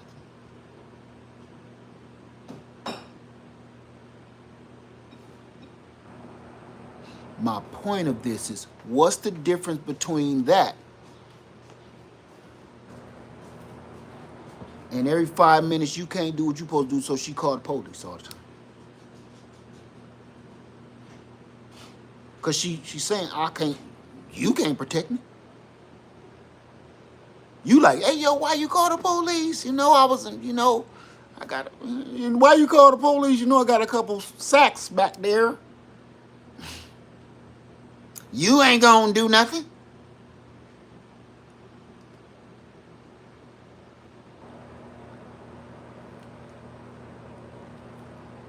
What if your homeboy, your wife, or your girlfriend start going over your head and calling your homeboy like, look, yeah, we need a little money on the lights. You think you could throw us a little something to keep the lights on? Your homeboy like, how much you need? They said we could keep the lights on if it was just $50. Just $50, we can keep the lights on for another 2 weeks. I'm on my way. You on the couch watching TV. You watching the game. Was that scenario okay? Was it okay? She saw that y'all was in trouble. She pulled rank, went around you, went to your homeboy. It's your best friend now. Y'all was born and raised together. Best friend. No harm, no foul. You ain't never suspected him. You ain't never suspected her. And frankly, they're not doing anything. Let's put that into play. They're not doing anything.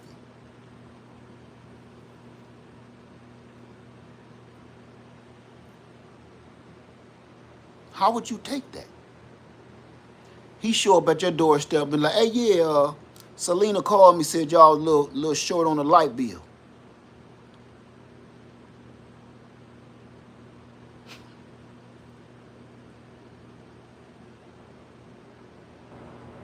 Okay.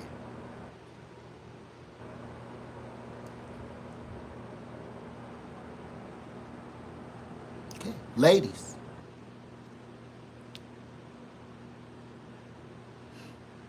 I could do the same with you.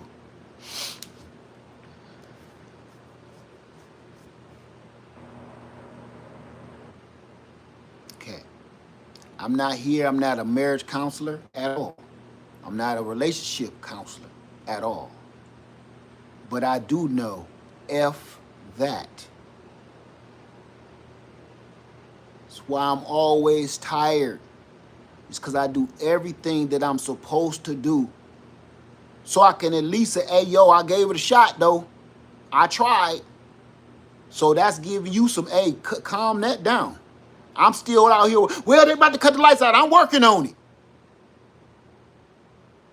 Give me a minute. I got one last plan I'm about to pull off.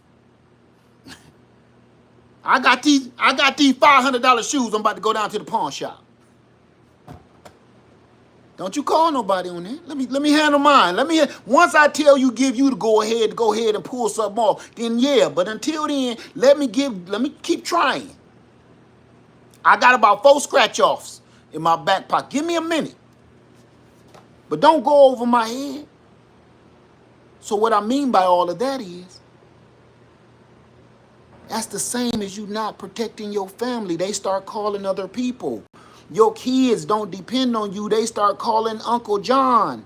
Your kids don't depend on you. They start calling Meemaw. They calling Granny. They stop depending on you and needing you. And after a while, they kind of like, well, what is you doing here? I know don't nobody want to say it, but it be on people's mind.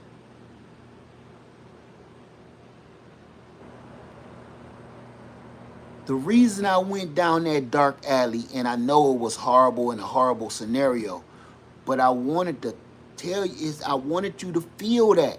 This is why you need to protect your own. To me, not protecting your own is the equivalent of letting the man in that big house tell you what to do out in that yard. You depending on the man to feed you, to clothe you, to give you water, sustenance, health, and if he could snatch that away from you whenever he feel like it. I don't want to give nobody that power and authority over me. I just don't. That's how I feel when I can't protect my family and I can't protect my children. I can't protect my empire, my home, my land. I feel helpless. We've done that already. We've been helpless already. Why would you allow it to happen again? Why would you give away your rights and allow helplessness, hopelessness to happen again under your roof? Why would you do that? There was a time we were hopeless and helpless, and we had to actually sit and depend on a drop of water from a man. We had to depend on food from a man, clothing from a man. And if he felt like snubbing you out, if he could do whatever with you he wanted to. He could take you in the room for the night if he felt like it, or he can make sure that you go meet Jesus tonight if he want to. He can do whatever he want with you. Why would you give that power back to them after we work so hard to get it? We escape that. Even if you don't want to use it. Why give away your right to be able to decide to use it? That's my point. Say you don't want to use, you don't want no 12 gauge, you don't want no firearm, you don't want it, you don't want it. I get it. But why would you give away the right to be able to decide? One day, you might want it. Guess what? I did not used to like liver and onions. I would puke them junks out. Liver and onions. Puke. But I never said I never, ever, ever, never, ever, ever want to eat none. I just said I don't like them. I never took away my option because here we are, 50 years later, I love liver and onions. See, your taste buds change when you mature. You never really stop growing. The things you like, the things you love, the things that you want to taste, smell, things change through your lifetime. So for you to give something up for the rest of your life over a decision you made because you emotional, you're a fool. You emotional, you feel a certain way today, so you totally get rid of something. Let me show you something emotional. Let me show you something to me, okay? Maybe not to you. I'm telling you about me. This is something emotional that was to me, for me, foolish. Tattoo. Tattoo. Tattoo. Tattoo. Tattoo. Tattoo. I was emotional. I was emotional and scarred my body for the rest of my life. Some people think it's art and such, whatever, to each his own. Now I look back on these tattoos and I shake my head. I did that when I was emotional. Not bad. I wasn't sad or mad or anything. I was in love. I was in love, but I made a permanent decision on my body when I was emotional. It's the worst thing you could ever do. So I'm using that to say, just because you don't want it right now, don't give up your right and don't have it on your person, because I'm going to tell you, once they end up taking that right away from you, it ain't coming back. Go ask everybody in the UK.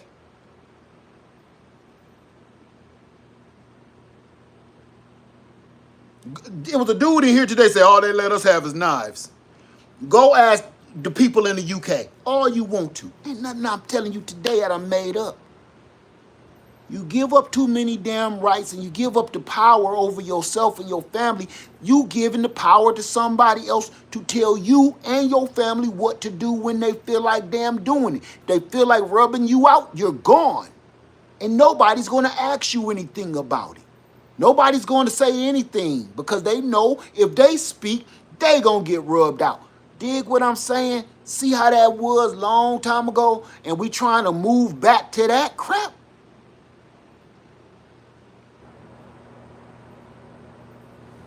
We watch the news in these other countries and they fighting one another and we look at that as it's a video game. It don't even hit home to you. We're so desensitized to reality that when you watch the news, you see them people over there fighting back and forth and they say, the news anchor say this, brace yourself because what we're about to show you is graphic. If you have any children in the room, you might want to close their eyes. Back to you, Dave. And then he over in the fighting zone and his body's laying in the street and under rubble, shoes, teddy bears. It don't matter how old they are, whether they was elderly, young, and children and babies in the street. not moving. We're so desensitized that you think that can't happen right here. You think that won't happen here? Where was you at on January? That's how it starts. That's how it starts. Whole bunch of people that got some kind of crazy ideal or ideology, and they turn around and they didn't give up their rights. Let's make something clear. Them people with that crazy ideology, they didn't give up their rights. Even though what they did was wrong,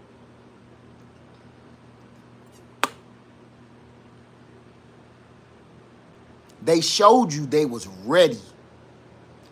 They was going to show you how wrong they really was. They was prepared to turn wrong into right. So why can't we be the opposite of that? Why do we gotta we all we do is play defense all the time? There is no sport on the planet that is just defense.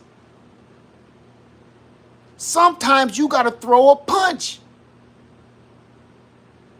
So if this man come crawling through your damn window, what you look?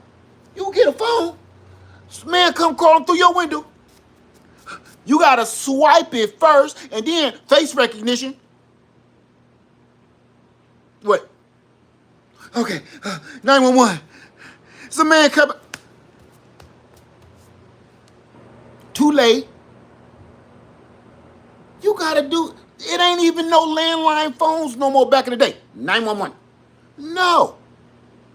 Now you gotta swipe to the left, swipe to the right, face recognition, put in your code, all this bullshit before you even say it. By the time you put in your face recognition, duck lip, and swipe to the left, swipe to the right, put in your code, man, this dude got you. He got you. We don't even got landline phones for you to even be calling the police like that. This dude crawled through my window, and all he gonna hear is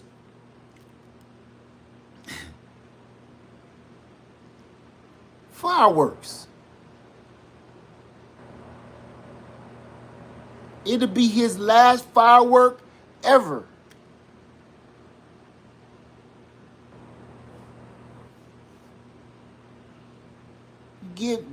Don't give your power away. I started this video out on a note where I really wanted to play this game, but nobody has the pieces to the board game to play.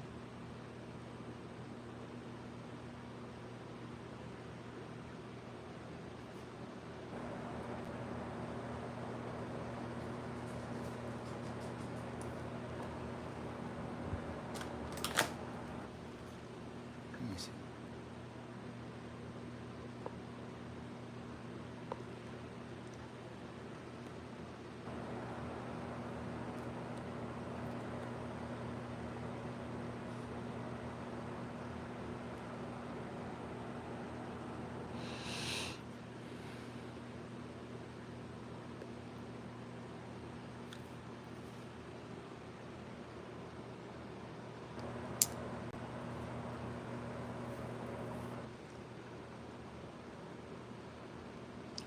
Okay. I'm done. I'm going to ask the question one more time, and then I'm going to state the business.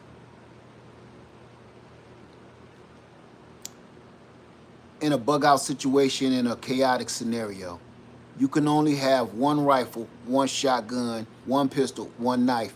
Put in the comments, what would it be? Exactly, all four. Name them. Name them. What rifle, what shotgun, what pistol, what knife? Put it in the comment section below. And please don't give away your freaking rights. Stop giving away your right to protect your family. Stop giving away your right to your homeboy to come pay your rent. Because that's what you're doing every time you say, I don't have no firearm. You letting somebody else take care of your business. You know what that does? I'm kind of discouraged right now because I watch so many people that cannot wait to destroy people like me. They cannot wait to destroy good people. They're itching. It's like Christmas Eve for these lunatics out here. It's like Christmas Eve for them. They can't even sleep. They so happy and can't wait for the chaos. They cannot wait for the madness. They can't sleep. They're writing a Christmas list of the chaotic crap that they want to do to people. And it's in your face. It ain't that I'm making it up, but they are telling you right there out of their mouth. They saying they can't wait till the lights go out. They're saying with their mouth they can't wait for the ball to drop on New Year's. They can't wait. And you don't think that you need to protect yourself or your family. FYI, fun fact, the same people that you keep trying to call to come save you, it's a lot of them on their team too.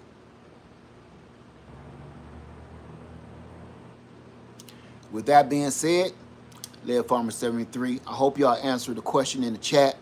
If you had a bad scenario, bug out scenario, chaotic situation, you can only pick one. One rifle, one 12 gauge, one pistol, one knife. Put in the comment section below.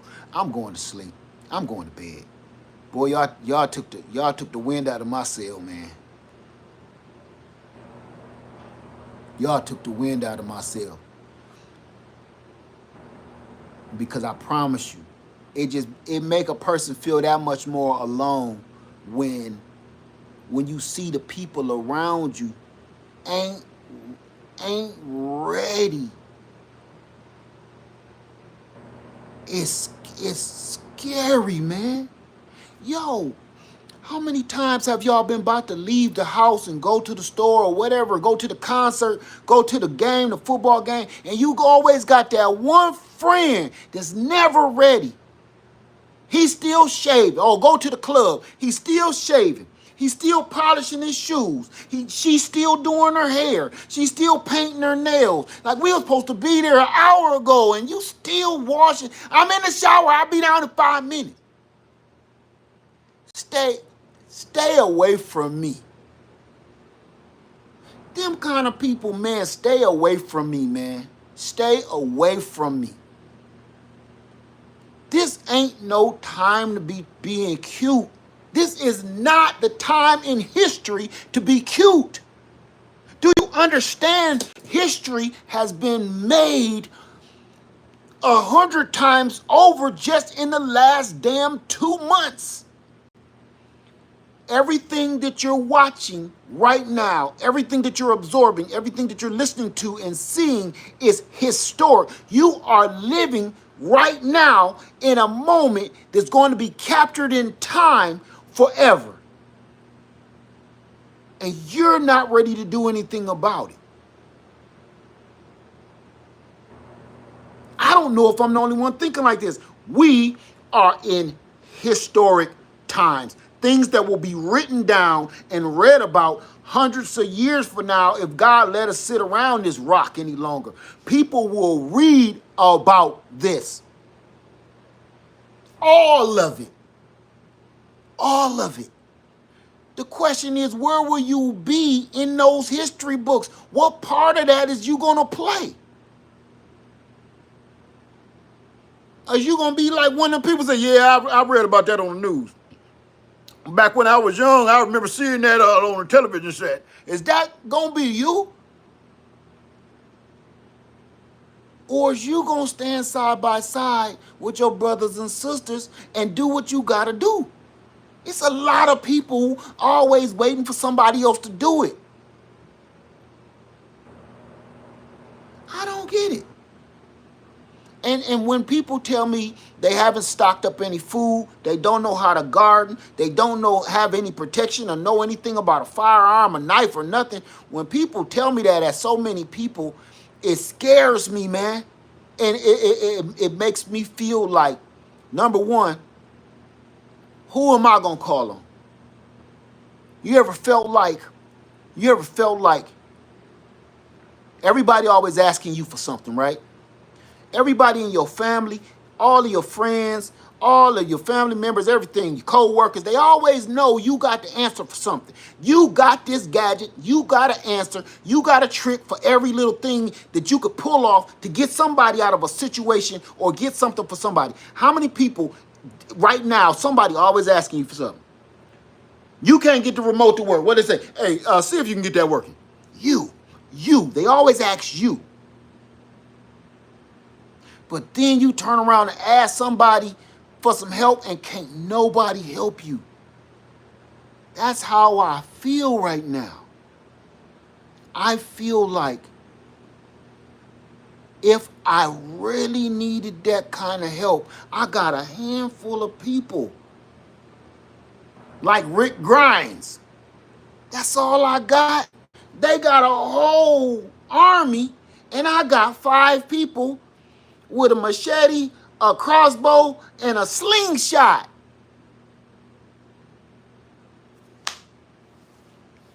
And I got 3 rounds left in my revolver. And it's just a damn 6-shot anyway. Man, look, time is leaking. Time is leaking. And I'm telling you right now, the cute shit has to stop. Look, it don't gotta stop.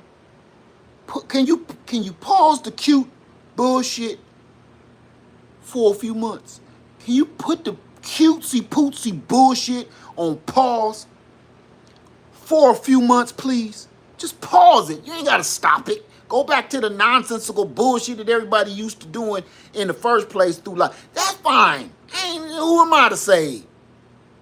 But can you pause it? Give me 6 months, man. Pause on that bullshit.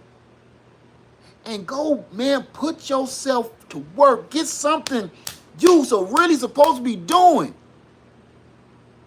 Go pawn some of that fake ass jewelry, and man, go look. Why you pawning that fake ass jewelry?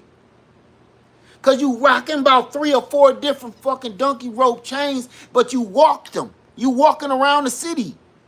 You ain't got no transportation. Your license suspended. Man, look. Go cash in some of them fake ass rings, chains, hair. I think you can pawn them wig. Can you pawn a wig? I ain't never thought about that because they so expensive. Can you pawn a wig? I be seeing them in the pawn shop, but I've never asked, like, who did that? You know, who pawned that? I've seen them in the pawn shop, wigs, but I've never, till just now, thought about it. Who the hell came in here and pawned the wig? But clearly you can. Pawn off some of them $2,000, $3,000 wigs. I be seeing them on them styrofoam mannequin heads in the pawn shop like this. I be seeing them, so I know you can. I know you can pawn them. And then they had a little tag hanging off them about $1,500. Pawn off about 3 of them wigs. And go get you something to protect something other than your scalp.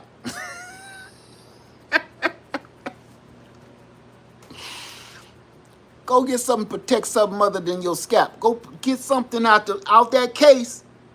Look in that case right by them wigs. And go and say, this is real. Ooh, this is good grade. Where did you get this? Kim's. I got that from Kim's in the back. Yeah, that's the real stuff. That's human. That's human hair. Uh-huh.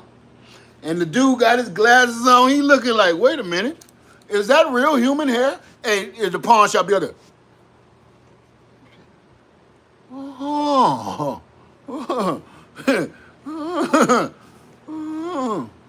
He put that little monocle in. Yeah, I like the way that stitch. I tell you what. I got somebody looking for something like this. I tell you what, I give you $400 for it. That's all I got right now. Everybody been to the pawn shop. Don't he do it like that? I give you 400 bucks. That's all I got. That's all I can do. Take it. You got 5 more wigs at the house in the closet. Take that $500 and run. Don't be like, that's Brazilian. Shut up. Shh, quiet. Man, take the $500 and run before he come to his senses. This been on somebody else's head. Take the 500 and look down in that case and get you a G19.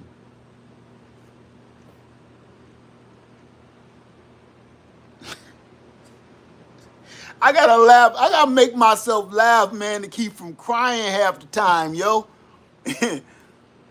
Everybody always asks me why I'm joking so much. I joke because it keeps me from crying, man.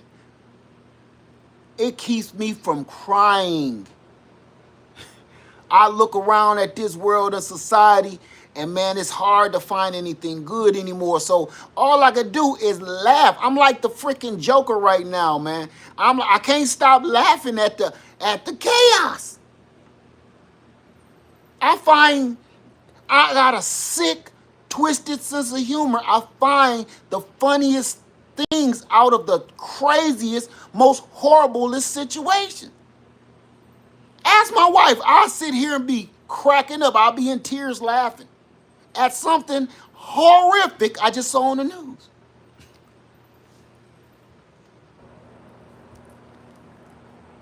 Because that's how bad everything is, and sometimes I feel like I'm the only one to see it. Nobody else seems like they care. I always be like, hey man, is y'all seeing this? Is you seeing this? I text people, is you seeing this? I email people, are you seeing this? I never get a reply. Because sometimes I feel like maybe I am the only one seeing it.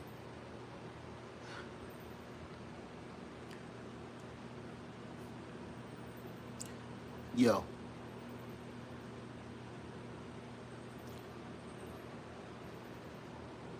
Go protect your family. Protect your empire.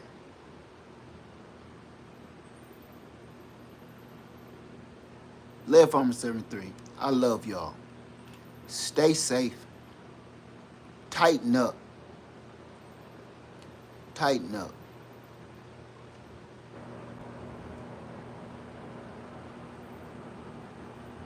You know what's a horrible feeling before I go? The worst thing to see, if you on a sports team, you ever play basketball, you ever play football, whatever sport it is, when you look across the field at the other team, they bigger than y'all, they faster than y'all, they louder than y'all, they cheerleaders is finer than y'all's, they crowd is bigger than y'all's, they cheers is louder than y'all's, they uniforms is crispier than y'all's. That's some intimidating shit.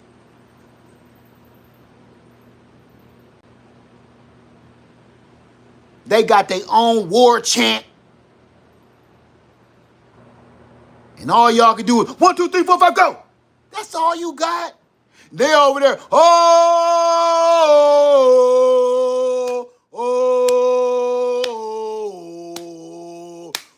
ha, hoo, ha. They over there like that, and you can hear them all the way across the field. They ain't even got no speakers. You can hear them, and their voices is going through your soul, scaring the shit out of you before the game. And all you got to do, 1, 2, 3, 4, go. DeVille was high. Yes, yes, yes, go. That's all you got. That's how I feel right now. I feel like I'm looking across the field at the other team. Their uniforms is crispier than ours. Colors is brighter than ours. Their design, their mascot is cooler than ours. Their cheerleaders is thicker and finer than ours. Their crowd in the stands is bigger than ours. Their chant and their war cry is louder than ours, more boisterous than ours. And we over here huddle up say, you think we can pull this off? I hope so.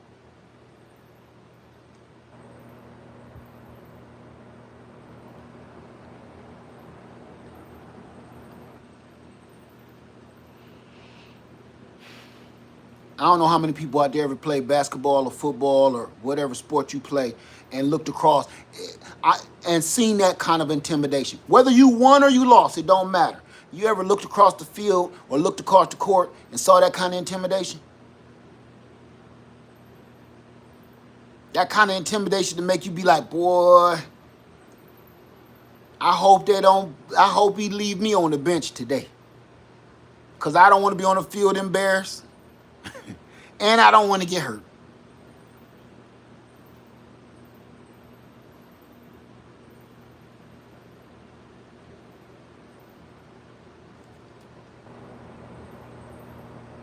That's what I see. We all looking over at that other team. They sure are making a lot of noise. And they over there looking over at us like, yeah. And I'm like, and he looked back over at me like,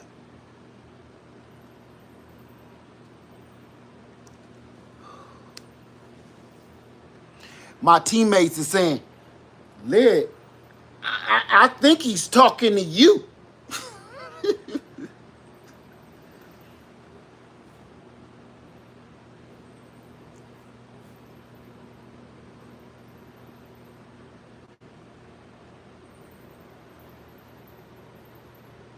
Y'all go back and watch this video and you will see exactly why I feel like.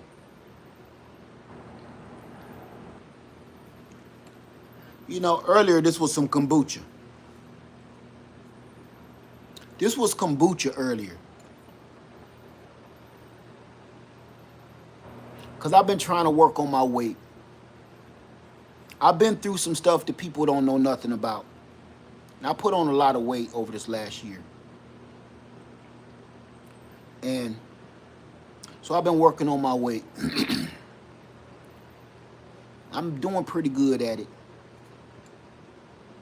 One of the reasons I've really had to start really truly focusing on it, even with all the medical stuff going on, is I need to be prepared to fight.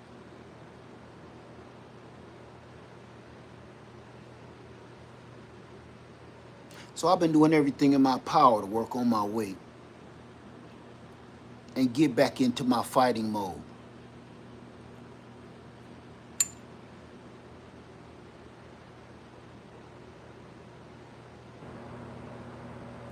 And as hard as people fight to do things like either lose weight or whatever it be, and you don't see nobody else preparing because they ain't taking things serious enough, it's disheartening.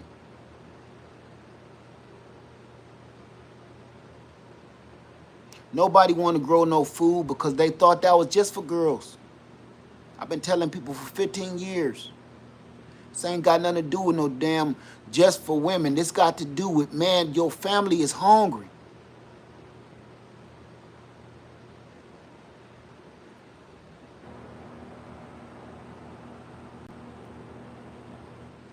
Everybody think that's corny though. Protect your family, I've been screaming for years. I don't believe in that. That's what they say to me. Let's get healthy, my wife telling everybody. Nah.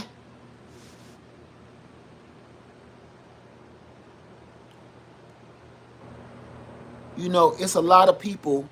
I'm just speaking on this platform alone. It's a lot of good people on this platform that's literally giving you the keys, whether it's on purpose or by accident, giving you the keys to success. And ain't nobody listening. We too busy listening to Kendrick Lamar and Drake. People giving you the keys to survival in this crazy world, and we're more worried about 2 millionaires, if not billionaires, argue.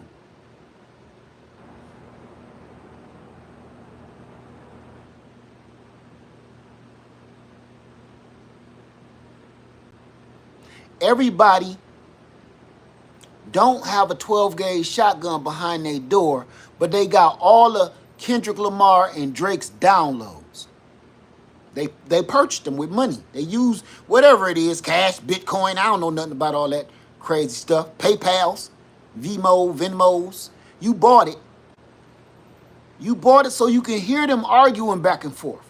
You don't even like their bars like that. You bought their music so you can hear them go back and forth fussing about nothing. Each one of them dudes got so much money. Each one of them cats got so much money. When the other dudes say, do you think Drake is crying about Kendrick Lamar? They not like us. Do you think he give a F? This dude can take a bath like Tony Montana in a jacuzzi full of cash. And poop and pee in the tub, get out, dry himself off with more cash, and go to bed and pull back cover made of cash and get a good night's sleep. He don't give a damn about Kendrick Lamar and what he's saying. And we all up in arms about what they saying back and forth. But nobody got no way to protect their family. We paying for their downloads for their albums. We paying for all their records and everything else, and we going to the club and we going to the concerts to see them and hoping they gonna talk about one another, but we won't even protect our own families. We are literally more interested in what 2 millionaires, if not billionaires, are saying about one another across 2 whole countries, basically. Just put them in the ring. Let Don King promote it.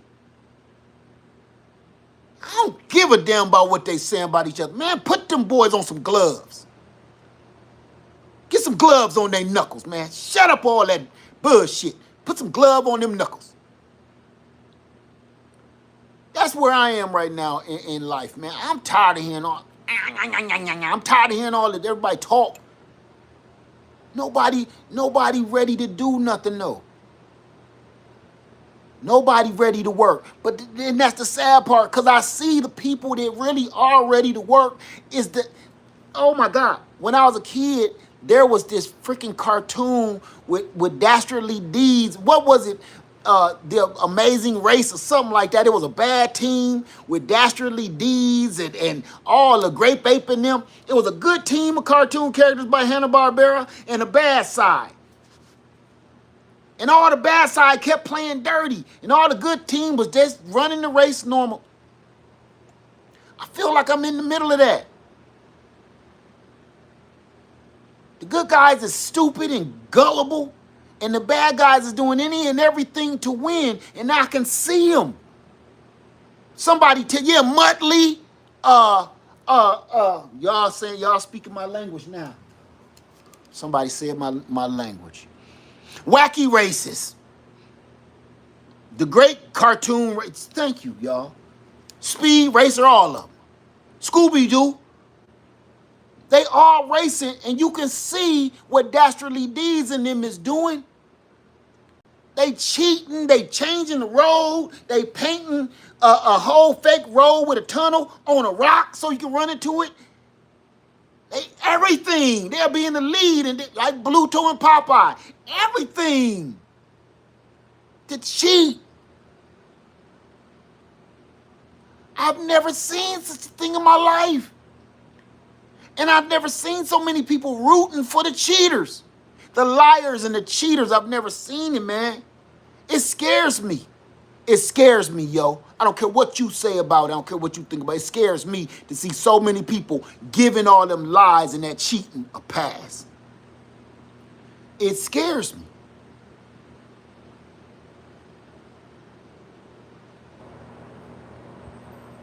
And they're the ones that's fully armed. Did you hear me? They're the ones that's fully armed and ready to go to work. We sitting over here talking about some we don't got nothing. I got a Rachel Ray butcher block knife in there, and I got some sharp spoons by Ermo Lugasi.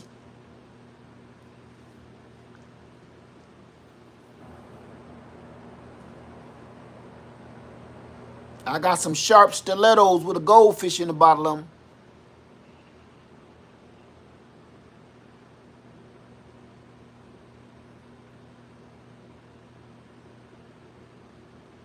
Everybody in here,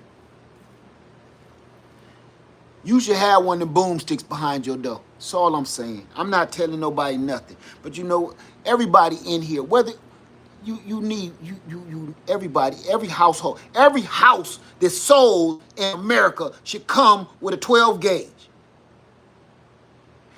F handed me that big ass key that say sold. Hand me a Mossberg. Every house should come with a Mossberg. It should be law.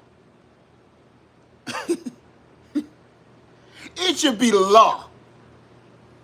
Every house should come with a Mossberg, just like you go and say, yeah, we're going to have to do something about this carpet. Take this carpet up. This wall, I don't know what they were thinking about painting this house this color. These walls is awful. Go in the house and then go upstairs and look at the shotgun. Oh, ooh, it's old, but it still works. It's functional, you know. We'll hang on to it. Probably polish it up or something, you know. Just like changing the knobs on your kitchen cabinets. Every house needs a 12 gauge in it. Every house should come with a 12 gauge.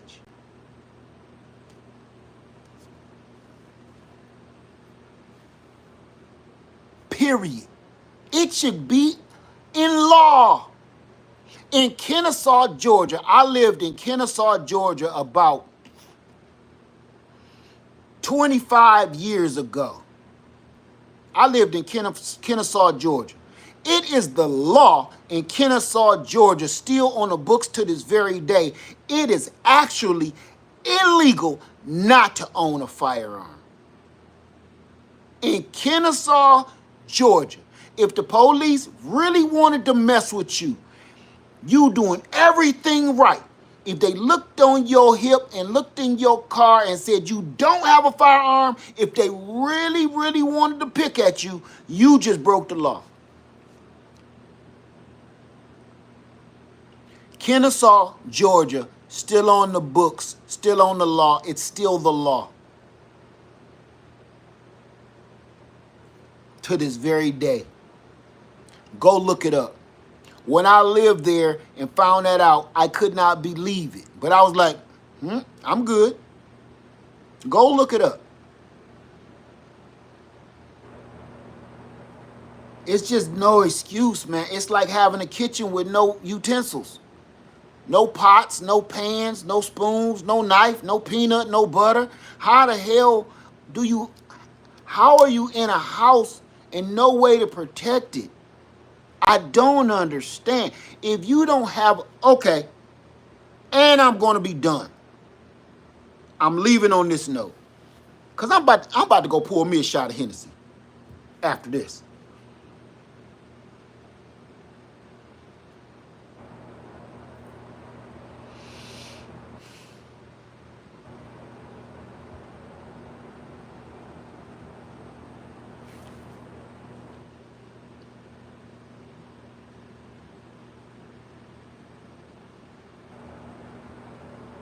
I'm not even going to say what I was going to say. I'm going to pour a shot of hen doggy dog. You know what? I'm not just gonna pour a shot of Hennessy. I'm gonna open up one of my good bottles. You wanna take a shot with me? How many people after this video need a shot? I don't give a damn if you go pour a glass of water or kombucha. How many people need a shot? You go get yours, I'm gonna go get mine. If you don't drink, go get some orange juice, some milk, or some water. I don't give a damn. Just hold on.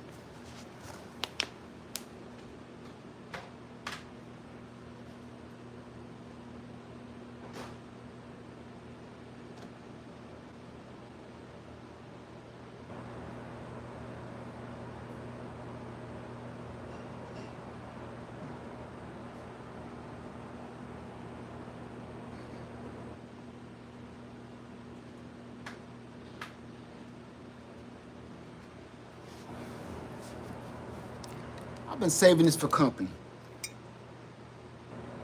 I've had this bottle for about 3 or 4 years. It's Hennessy Black.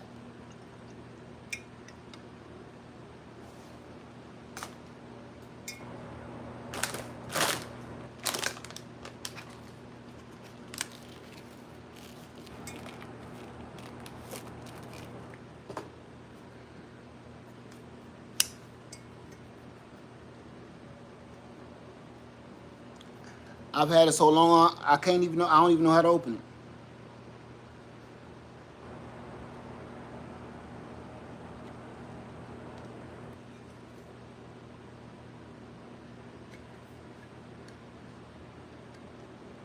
That's how long it's been since I've had some of this.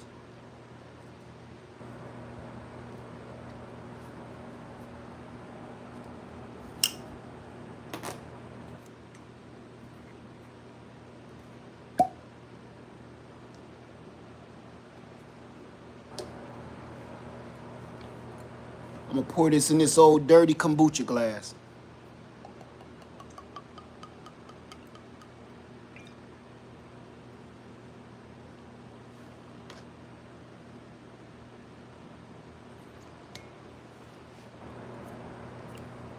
Guava.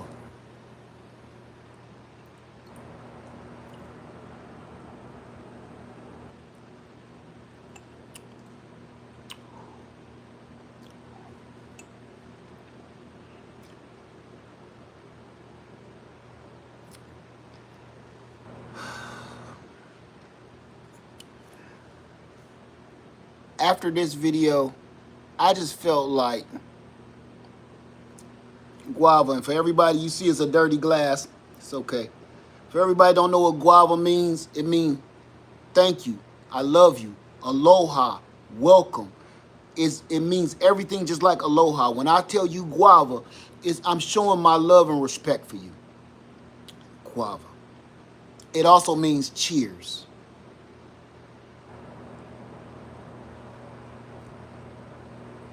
Guava, my friends. We got an uphill battle ahead of us.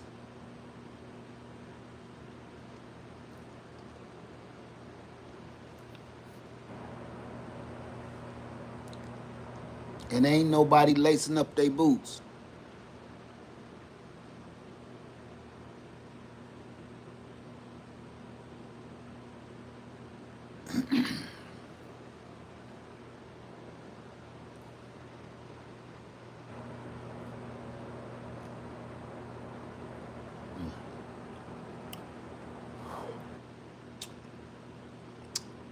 Y'all saw me open that right here today. I've had that for about 3 or 4 years.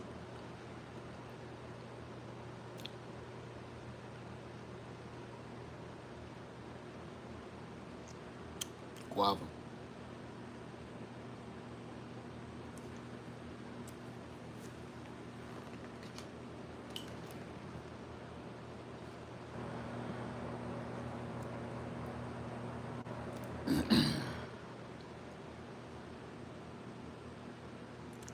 Shelly says we making history together. I hope so.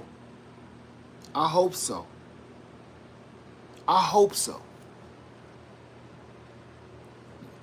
You won't be able to do anything by yourself.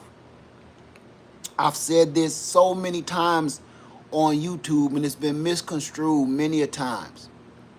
When I tell you you can't do this by yourself, I don't mean, I ain't gonna tell you what I don't mean. I'm gonna tell you what I mean.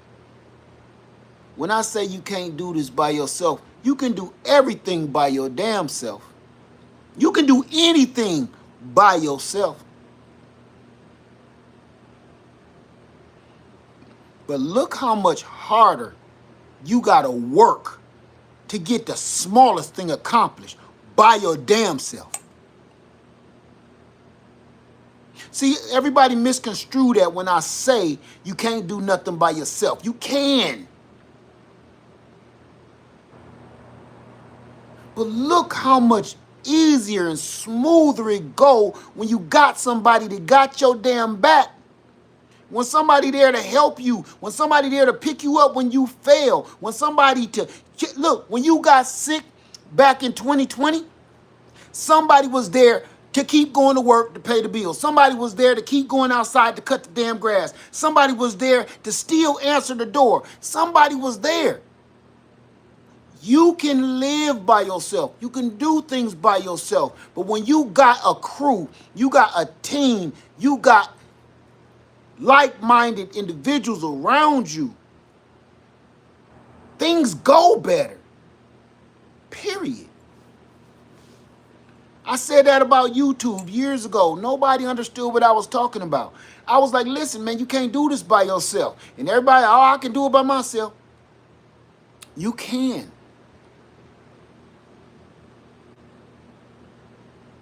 But it's going to be a MFing struggle. If you don't network and communicate with other people.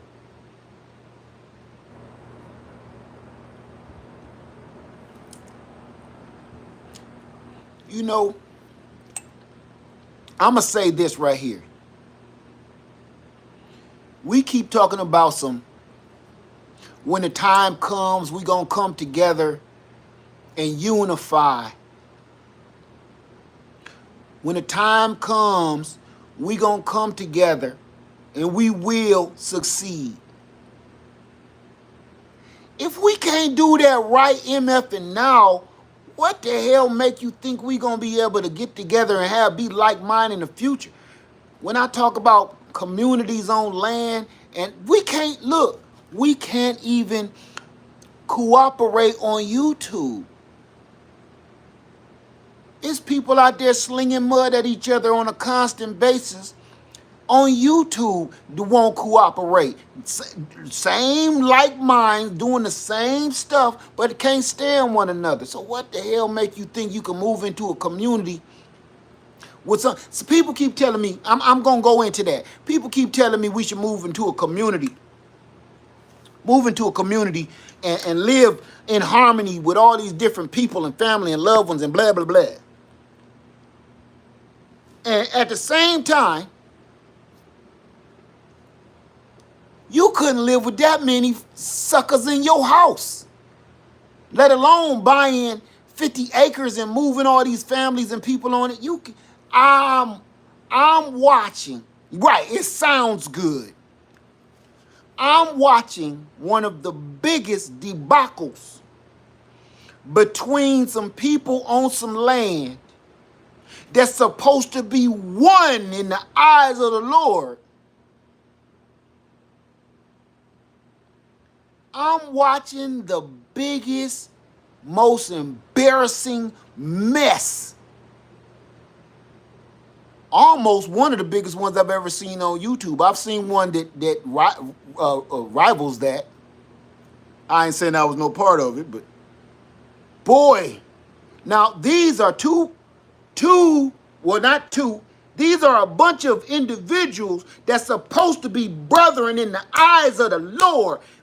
They've come together on this land to be as one. They've come together on this land to spread the word of Yah amongst the brethren.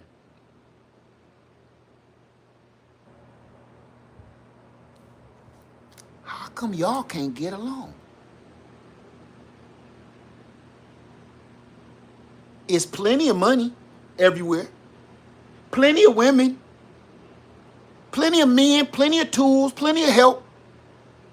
You mean to tell me y'all can't get along on all this land with all these people, with all these children and women and men and all this help?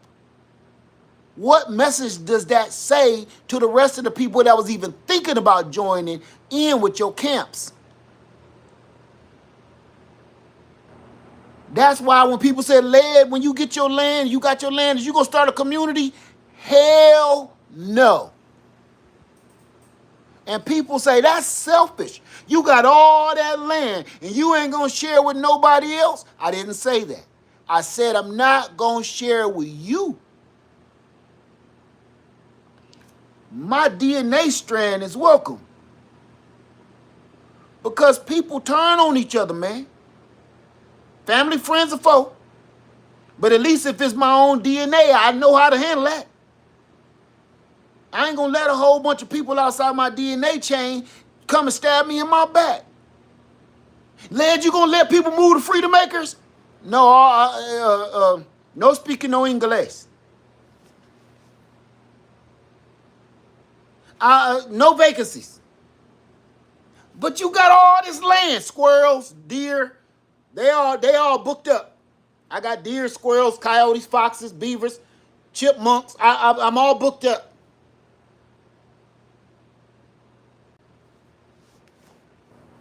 We keep talking about this community thing, and that's another part that I'm telling y'all about this whole video. We talking, who gonna protect you? Your brethren? The same brethren that's trying to steal your wife? The same brethren that's stealing your money? Psh, psh. I got a camp. Already got a camp. I built my empire under God Almighty himself. I got a camp. I don't need no another man telling me what to do. I done already said that part. You keep letting another man handle your things like that you supposed to be doing. You giving all your power over to that one man. Shit, not today. Ain't no way in hell I'm going to depend on another man to take care of me and my family. We so quick to give our power away. You know why? Because you're too scared to do it yourself. You know why you're too scared to do it yourself? Because you're too scared you're going to fail at it. You too scared you're going to be bad at it. You too scared that you're going to screw it up. I'd rather be bad at it and screw it up my damn self than hand my power as a man over to another man. Because it ain't going to take too long for that woman to figure out what the hell I need you for. I go to him for money. I go to him for food. I go to him for clothing. I go to him for shelter. You just here to lay up with me, and I'm kind of looking over at him still. He protects me. He got the crew walking around with all the rifles and stuff. You sitting in here next to me crocheting and shit.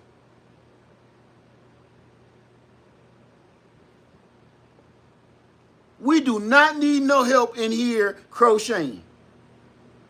Why don't you go walk the fence line and check the borders? What is you in here doing? Go walk the fence, man. Go feed the chickens or something. Look, keep giving your power over to another man's household. Look, I've been watching all this unfold on YouTube, and it got everything to do with everything I've been talking about in this video. You don't protect your own home. You're giving your power over to other people. It don't take long for you to figure it. Look, okay. We're gonna talk about 1990s. We're gonna talk about the 1990s, okay? Nope, I ain't gonna do that. Let's talk business. Let's talk business. If I'm buying this product, if I'm buying this solar generator from you, you selling this solar generator to me for $3,000.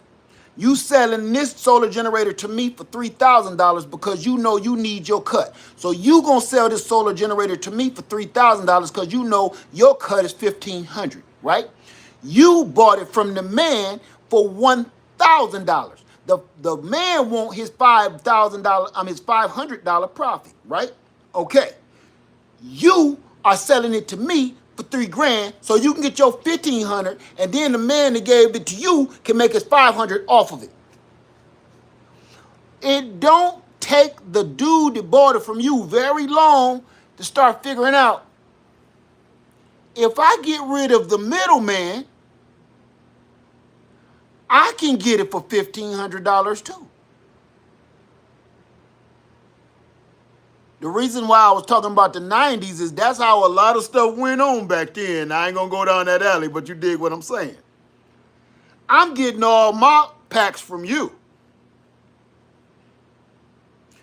I'm getting all my sacks from you. And you selling it to me for XYZ, but I figured out where you get yours from. You paying pennies on a dollar, but you charge me 5 times the price. And I'm out here in the street struggling. So if I go behind your back and I go talk to your source, I can get it for pennies on a dollar too. So I can come up just as good as you. Huh? Anybody with me? It's a lot of people with me. It's a lot of people ain't. All right. That's the same scenario. If you keep on letting this man handle your family's business, you keep going through him so you can handle your business. It's going to be a matter of time before your old lady keep looking like, if I get rid of this middleman, and you know how she look you up and down, and go straight to the source, what I need him for? I'm going to come up better if I just go ahead and lay down with the source.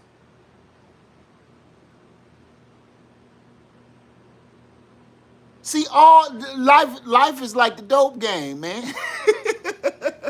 This is like Scarface. All of it is. It's played the same scenario over and over, just different situations. Stop giving your power away, man. You be the supplier of the protection of your family. You be the supplier.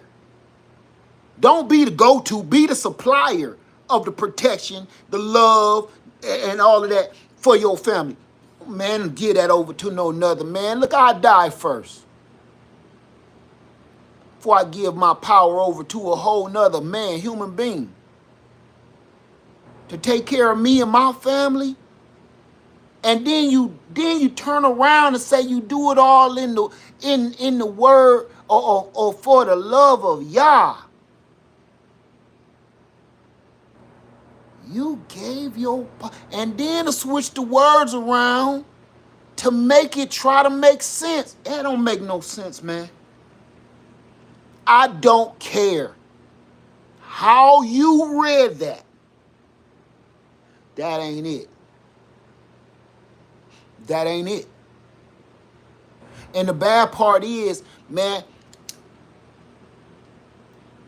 I really like a lot of things about all these people that's going back and forth with one another. I like a lot of things about this one. I like a lot of things about this. Can't stand a lot of stuff about that one.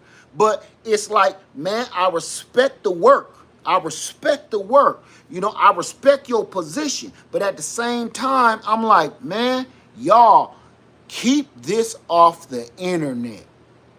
Because I don't care who's right or who's wrong. All y'all look stupid. And everybody's saying, I'm doing it in the name of Yah. No, you're not, man. You're doing this for your own selfish egos and pride. Let dogs go lie. I didn't mean that, honey. Let folks go murmur by themselves. Move on. Man, get you a family, build an empire, and trust your empire. Don't keep trusting everybody to keep coming across the drawbridge to say they're going to love you to death. Man, family first. Family first, man. Everybody want to get into the empire. Let down the drawbridge. We're so hungry. We're so cold. Please.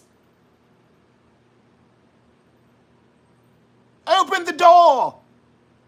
We mean no harm. Stop letting the drawbridge open for folks, man. Man, right now, it's time to tighten everything up. Get your family in order. Get your business in order. Get your protection. Get your finances together. Tighten your game up. Tighten up your land. Clean up your house. And I mean that figuratively and literally. Clean up your house. Get stuff in order. Plant some food. I can go on all day. This is the time for everything you've been lacking doing. It's time to do. This is the end of the semester, and grades is going to be posted in 2 weeks. So all the work that you didn't turn in over the whole semester, it's time to do them junks right now. If you ready to get graded and you want to get a good grade, it's time to turn in that work. If you ain't ready to turn in that work and you ready to fail at this exam, because I'm telling you, this coming November is going to be an exam like we ain't seen in our lifetime. Well, some of us. Some of us have seen this before. If you a little my age or a little older. We're about to see an exam test like we ain't never seen before. And ain't nobody done no homework. Nobody. Everybody been partying, going to the frat meets and the fraternity parties. Nobody's getting their heads in the game. And then when it all blow up in your face, you're going to be like, what happened? What happened? Why you hitting me? I see people in the streets now on every video with some hateful Karen get in their face and start telling them what they think. Why are you walking down the street? Yeah, do that. Man, look. Oh, my God. Stop questioning them mugs, man. They came across the street in your face to tell you you can't park here. Blow. In your face, hot damn, this is a dope jam. Stop standing there filming them. Stop standing there filming them, man. That's because they ain't scared. Because they be like, why is your camera in my face? Stop recording me. Stop recording me. Yeah, I agree. Stop recording. Strike one of them mugs like a match.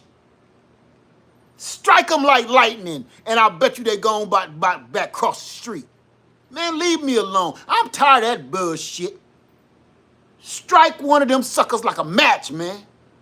Stop recording them. With no record, no evidence, man. Stop striking them, man. I mean, start striking them, man. Don't come over here. I'm telling you now, don't come over here. I feel threatened. If you come over here, I will defend myself. Stop pulling out your phone and look how she talking to me. Man, strike one of them mugs like lightning. It worked for thousands of years.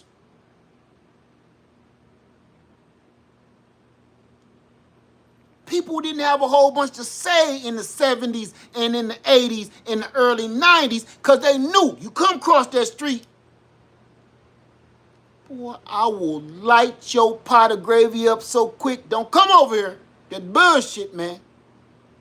Hey, can you turn your lawnmower down? Hey, tell that to your wife. Huh? Let them think on something, man. Throw them something crazy. When you at work on third shift, tell your wife stop making all that noise up there with your neighbor. Huh? Put something on their mind. Hey, can you turn your music down? Hey, can you tell your wife to shut up in the middle of the night? She over there sleep with him and we can hear you. My kids can hear that. Huh? And then close the door. Put something on their mind. They ain't got nothing better to do. They ain't got nothing better to do but mess with you. And all of them is Karens. I don't know where they came from outer space or something. Karens from outer space. But they here now. Everybody keep on saying, remember back in 2020 or whatever, and everybody was like, oh, I'm not getting the Band-Aid. You ain't poking me. You ain't giving me that stuff. Look, listen. I'm about to believe the propaganda. Everybody kept saying, yeah, because once they poke you and put that stuff in your arm, see, then the 4G will control your mind. Or the 5G, that's what they'll say. Nah, it ain't none of that. That was all science fiction bullshit to me. But I'm gonna tell you what it might have been. I think they might have been pumping Karens into people. Cause I ain't never seen nothing like this till 2020. 2020 happened, and everybody just soon as they fever went down. Take your children in the house. They don't belong out here on the sidewalk with their bicycles and their roller skates. They're making too much noise. I can't water my garden while your children are playing. I think, F that 5G stuff, F all that conspiracy, mind control, nope, Karen juice. Karen juice. Not carrot juice, Karen juice. Right after everybody started getting that Band-Aid, these Karens came out the walls like Project Roaches. You know, every good 90 days, Project come around and say, exterminator. He knock on your door real hard. Exterminator. He don't care whether you open the door or not. He'll stick that wine with them chemicals through the window. He just spraying shit, spraying your baby's toys, spraying your puppy dog, spraying the ceiling. He'll spray it all in your tub, spray it all on your bed. Exterminator. Right? He didn't care where he sprayed that stuff in the projects. He'll spray you a little bit. That, and then all them roaches come out. They be spelling words on the wall and everything. Like Scramble Jam. Scramble Jam Project Roaches. That's how these Karens came out the wall. Like the bug bomb man came, exterminator, and he exterminating for Karens. Soon as they stuck them with that juice in their arm, all them Karens start melting and coming out the walls. They coming out the plug socket. They coming out the microwave. They coming out the toaster oven. You've been cooking bread and Salisbury steaks in that toaster oven. You never knew it was a whole family of Karens living in there. They coming out the back of the oven. Everything. Karens all coming out from behind your family picture on the wall. Shit.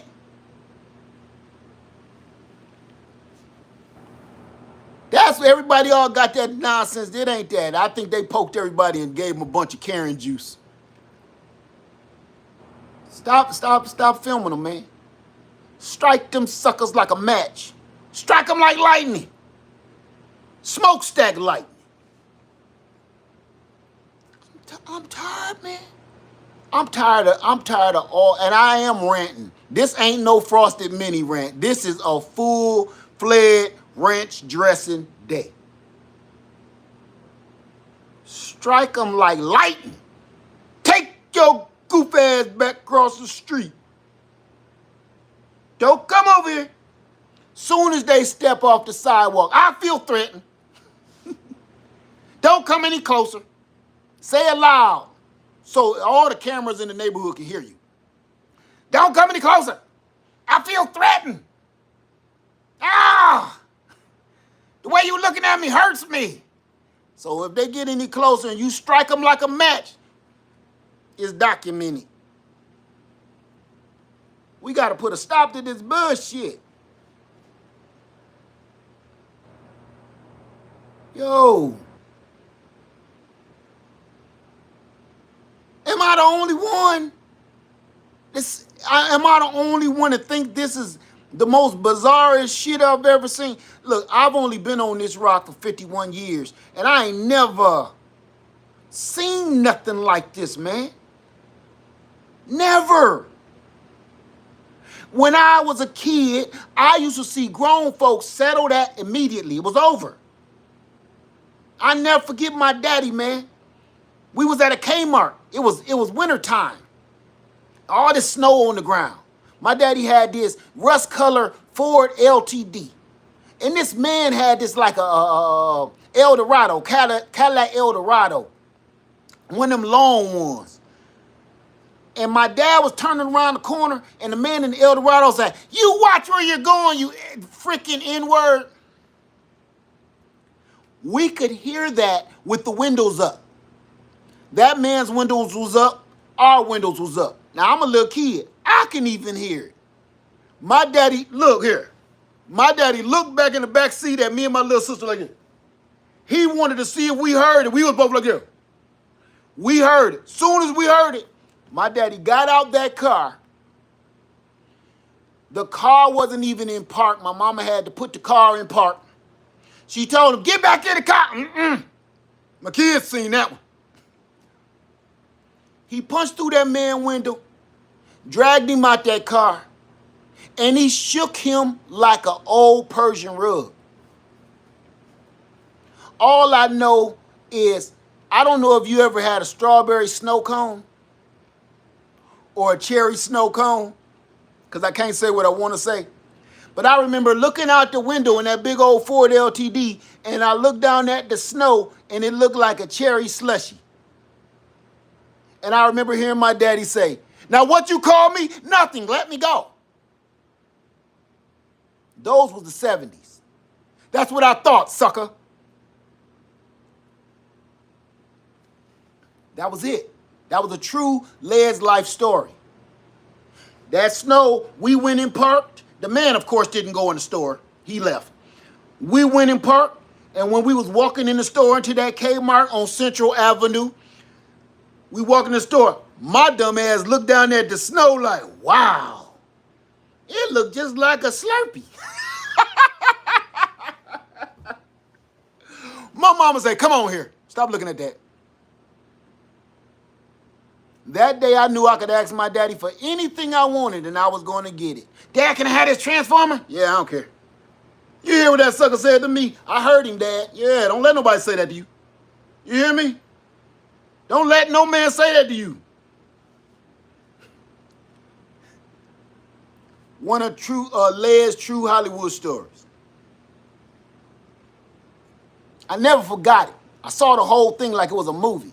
Sometimes I gotta ask myself, was it real? But my little sister remember, my mama remember, it was real. My dad was a monster. He didn't take no shit, man. He didn't. He wasn't a dude be joking around with, man. He wasn't a dude. Remember the mid to late 70s, man, that wasn't no time to be joking, man. Just like now. That wasn't no time to be playing no pranks on people. That wasn't no time to be saying stuff that you know you can't take back. Times was sensitive, man. Wars was just ending good. People were still over in other countries fighting wars that had been over for years. Things were sensitive. And the men and the women that saw war, like my father, you don't keep on talking all that mean about to sit around. He didn't go over there to save your butt for you to come home and you talk to him like that. Nobody. The police never came to our house for nothing my whole life. My whole life in my house, growing up in Toledo, Ohio, I have never seen the police officers at my house ever. Everything was solved by my father. My father, he was a father. He was a carpenter. He was a painter. He was a plumber. And he was the police. He was a detective. My brother and sister's mopeds got stolen one year. My daddy hunted them down like Columbo. I don't even know how he did it. My father hunted these dudes down that stole my brother and sister's expensive mopeds from J.C. Penney's. He hunted them down on the opposite side of the city by himself. He was like casing the joint and stuff. My father was never home for a while, and come to find one day he came home and we had this station wagon, man. I can't even remember what kind it was, old Buick or something. One of them station wagons with the big old door that opened in the back, where the kids could sit in the back. We used to sit in the back and look backwards. He came home with both of them mopeds in the back of that doggone station wagon. They was towed up, but he got them. The kids, he took them to jail. Listen, he made these boys that stole my sister and brother bike get in the car and take them to jail. Where they do that at? And it admit it to him, tell him what you did.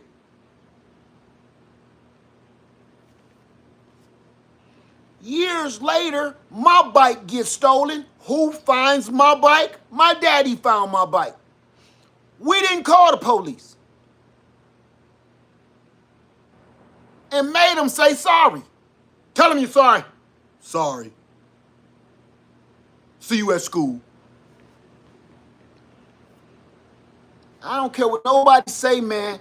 I don't care how the world is changing and how things are softening up and sugarcoating. Man, there's some things that always hold true. There's something inside of us that's primal that you cannot get rid of. It's protecting your family. It's ingrained in your DNA.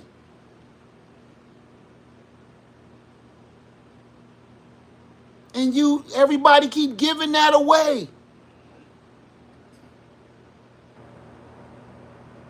It's ingrained in your DNA. You want to know how I can prove it's ingrained in your DNA?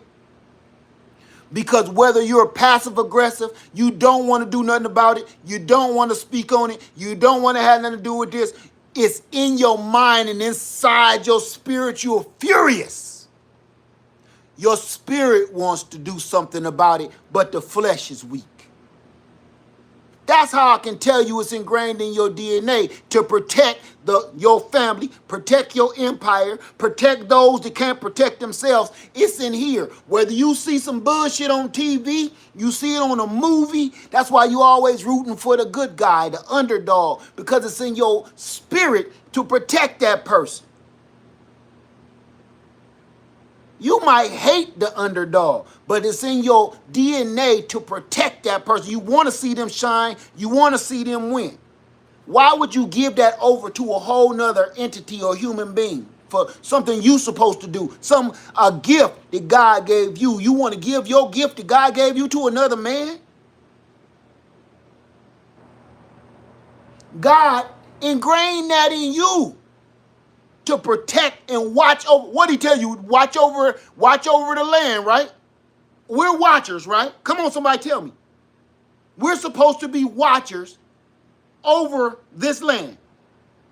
Am I wrong? If not, correct me. I'm serious. Because maybe I read that wrong. Maybe I read it wrong. Are we not to be watchers over the land? Okay. He put this all here for us, right? And he said, protect it. Be a shepherd, correct? I'm paraphrasing. Am I wrong or am I right? You are to be a shepherd. You are to be a watchman. You are to be a protector, correct? Okay. That's why you get mad when you see injustice. You may be passive aggressive. You may be a punk. But inside of you is boiling like a doggone volcano. Your body just can't do nothing about it.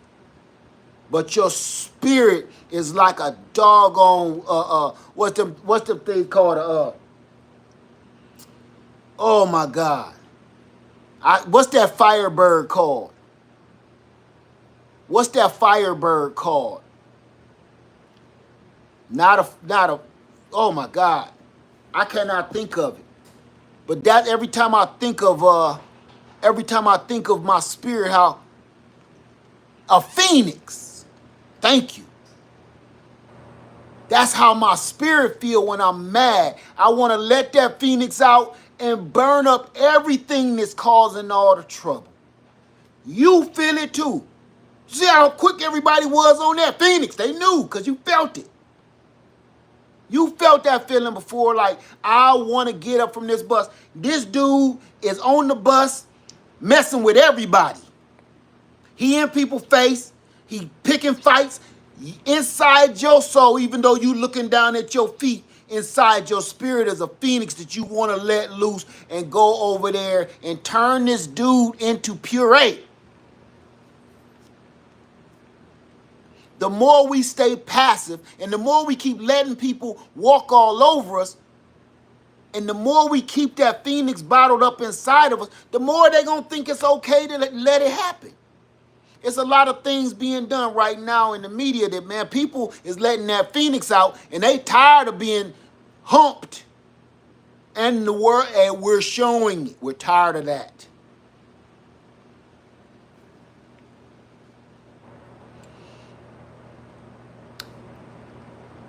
I'm sorry to keep y'all. Thank you for letting me get this. Man, y'all had me weak for a minute. I didn't know what to think. Ain't you tired of being passive aggressive with all the crazy stuff going on, man? I'm tired of sitting on the sidelines and letting people do what they want to do. Not doing it no more, man. You have the power to control all of the stuff that's horrible in your life. You don't make enough money, go give yourself a raise, go grow some food. Watch how much money you save by just growing your own damn food. If you say, well, Led, that's not all the food. All that food can't feed you, just be eating tomatoes and peppers and cucumbers and watermelons and pumpkins and shit. You know what? Yes, you can. You just so used to eating bullshit that you don't think that's all you can eat. You think that, oh no, I just can't eat cucumbers, tomatoes, potatoes, beans, greens, okra, watermelons, lettuce, kale. You can't survive off that. Yes, you can. You just so used to eating Snicker bar burgers that you don't think you can just eat off the earth. Look what they done to us. They got us thinking we can't eat that stuff.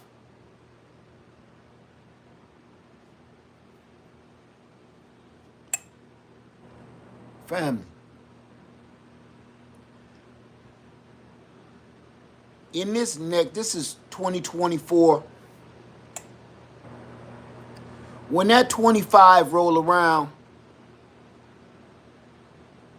if not even as today, man, you better change the way you've been doing stuff, man. All of us. We gotta change, man.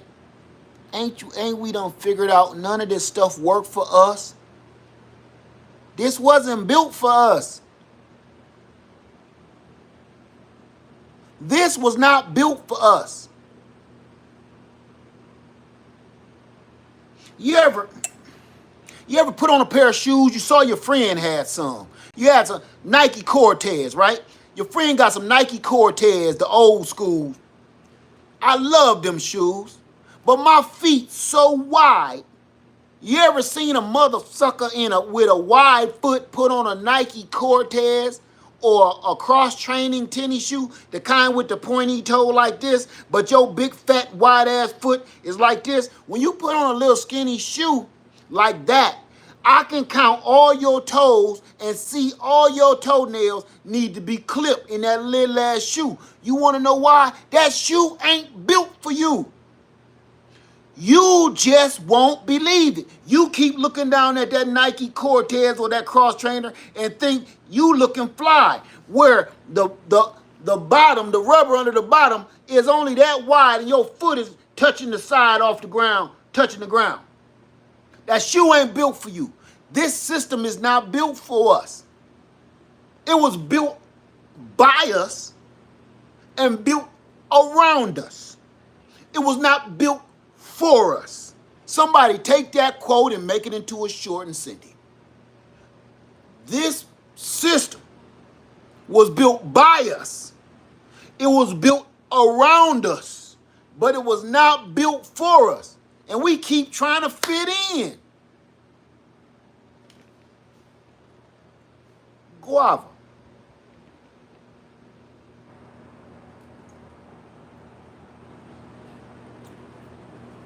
With that being said, I love y'all. Be safe. Live Farmer 73. I love you, and I'm out. That's enough.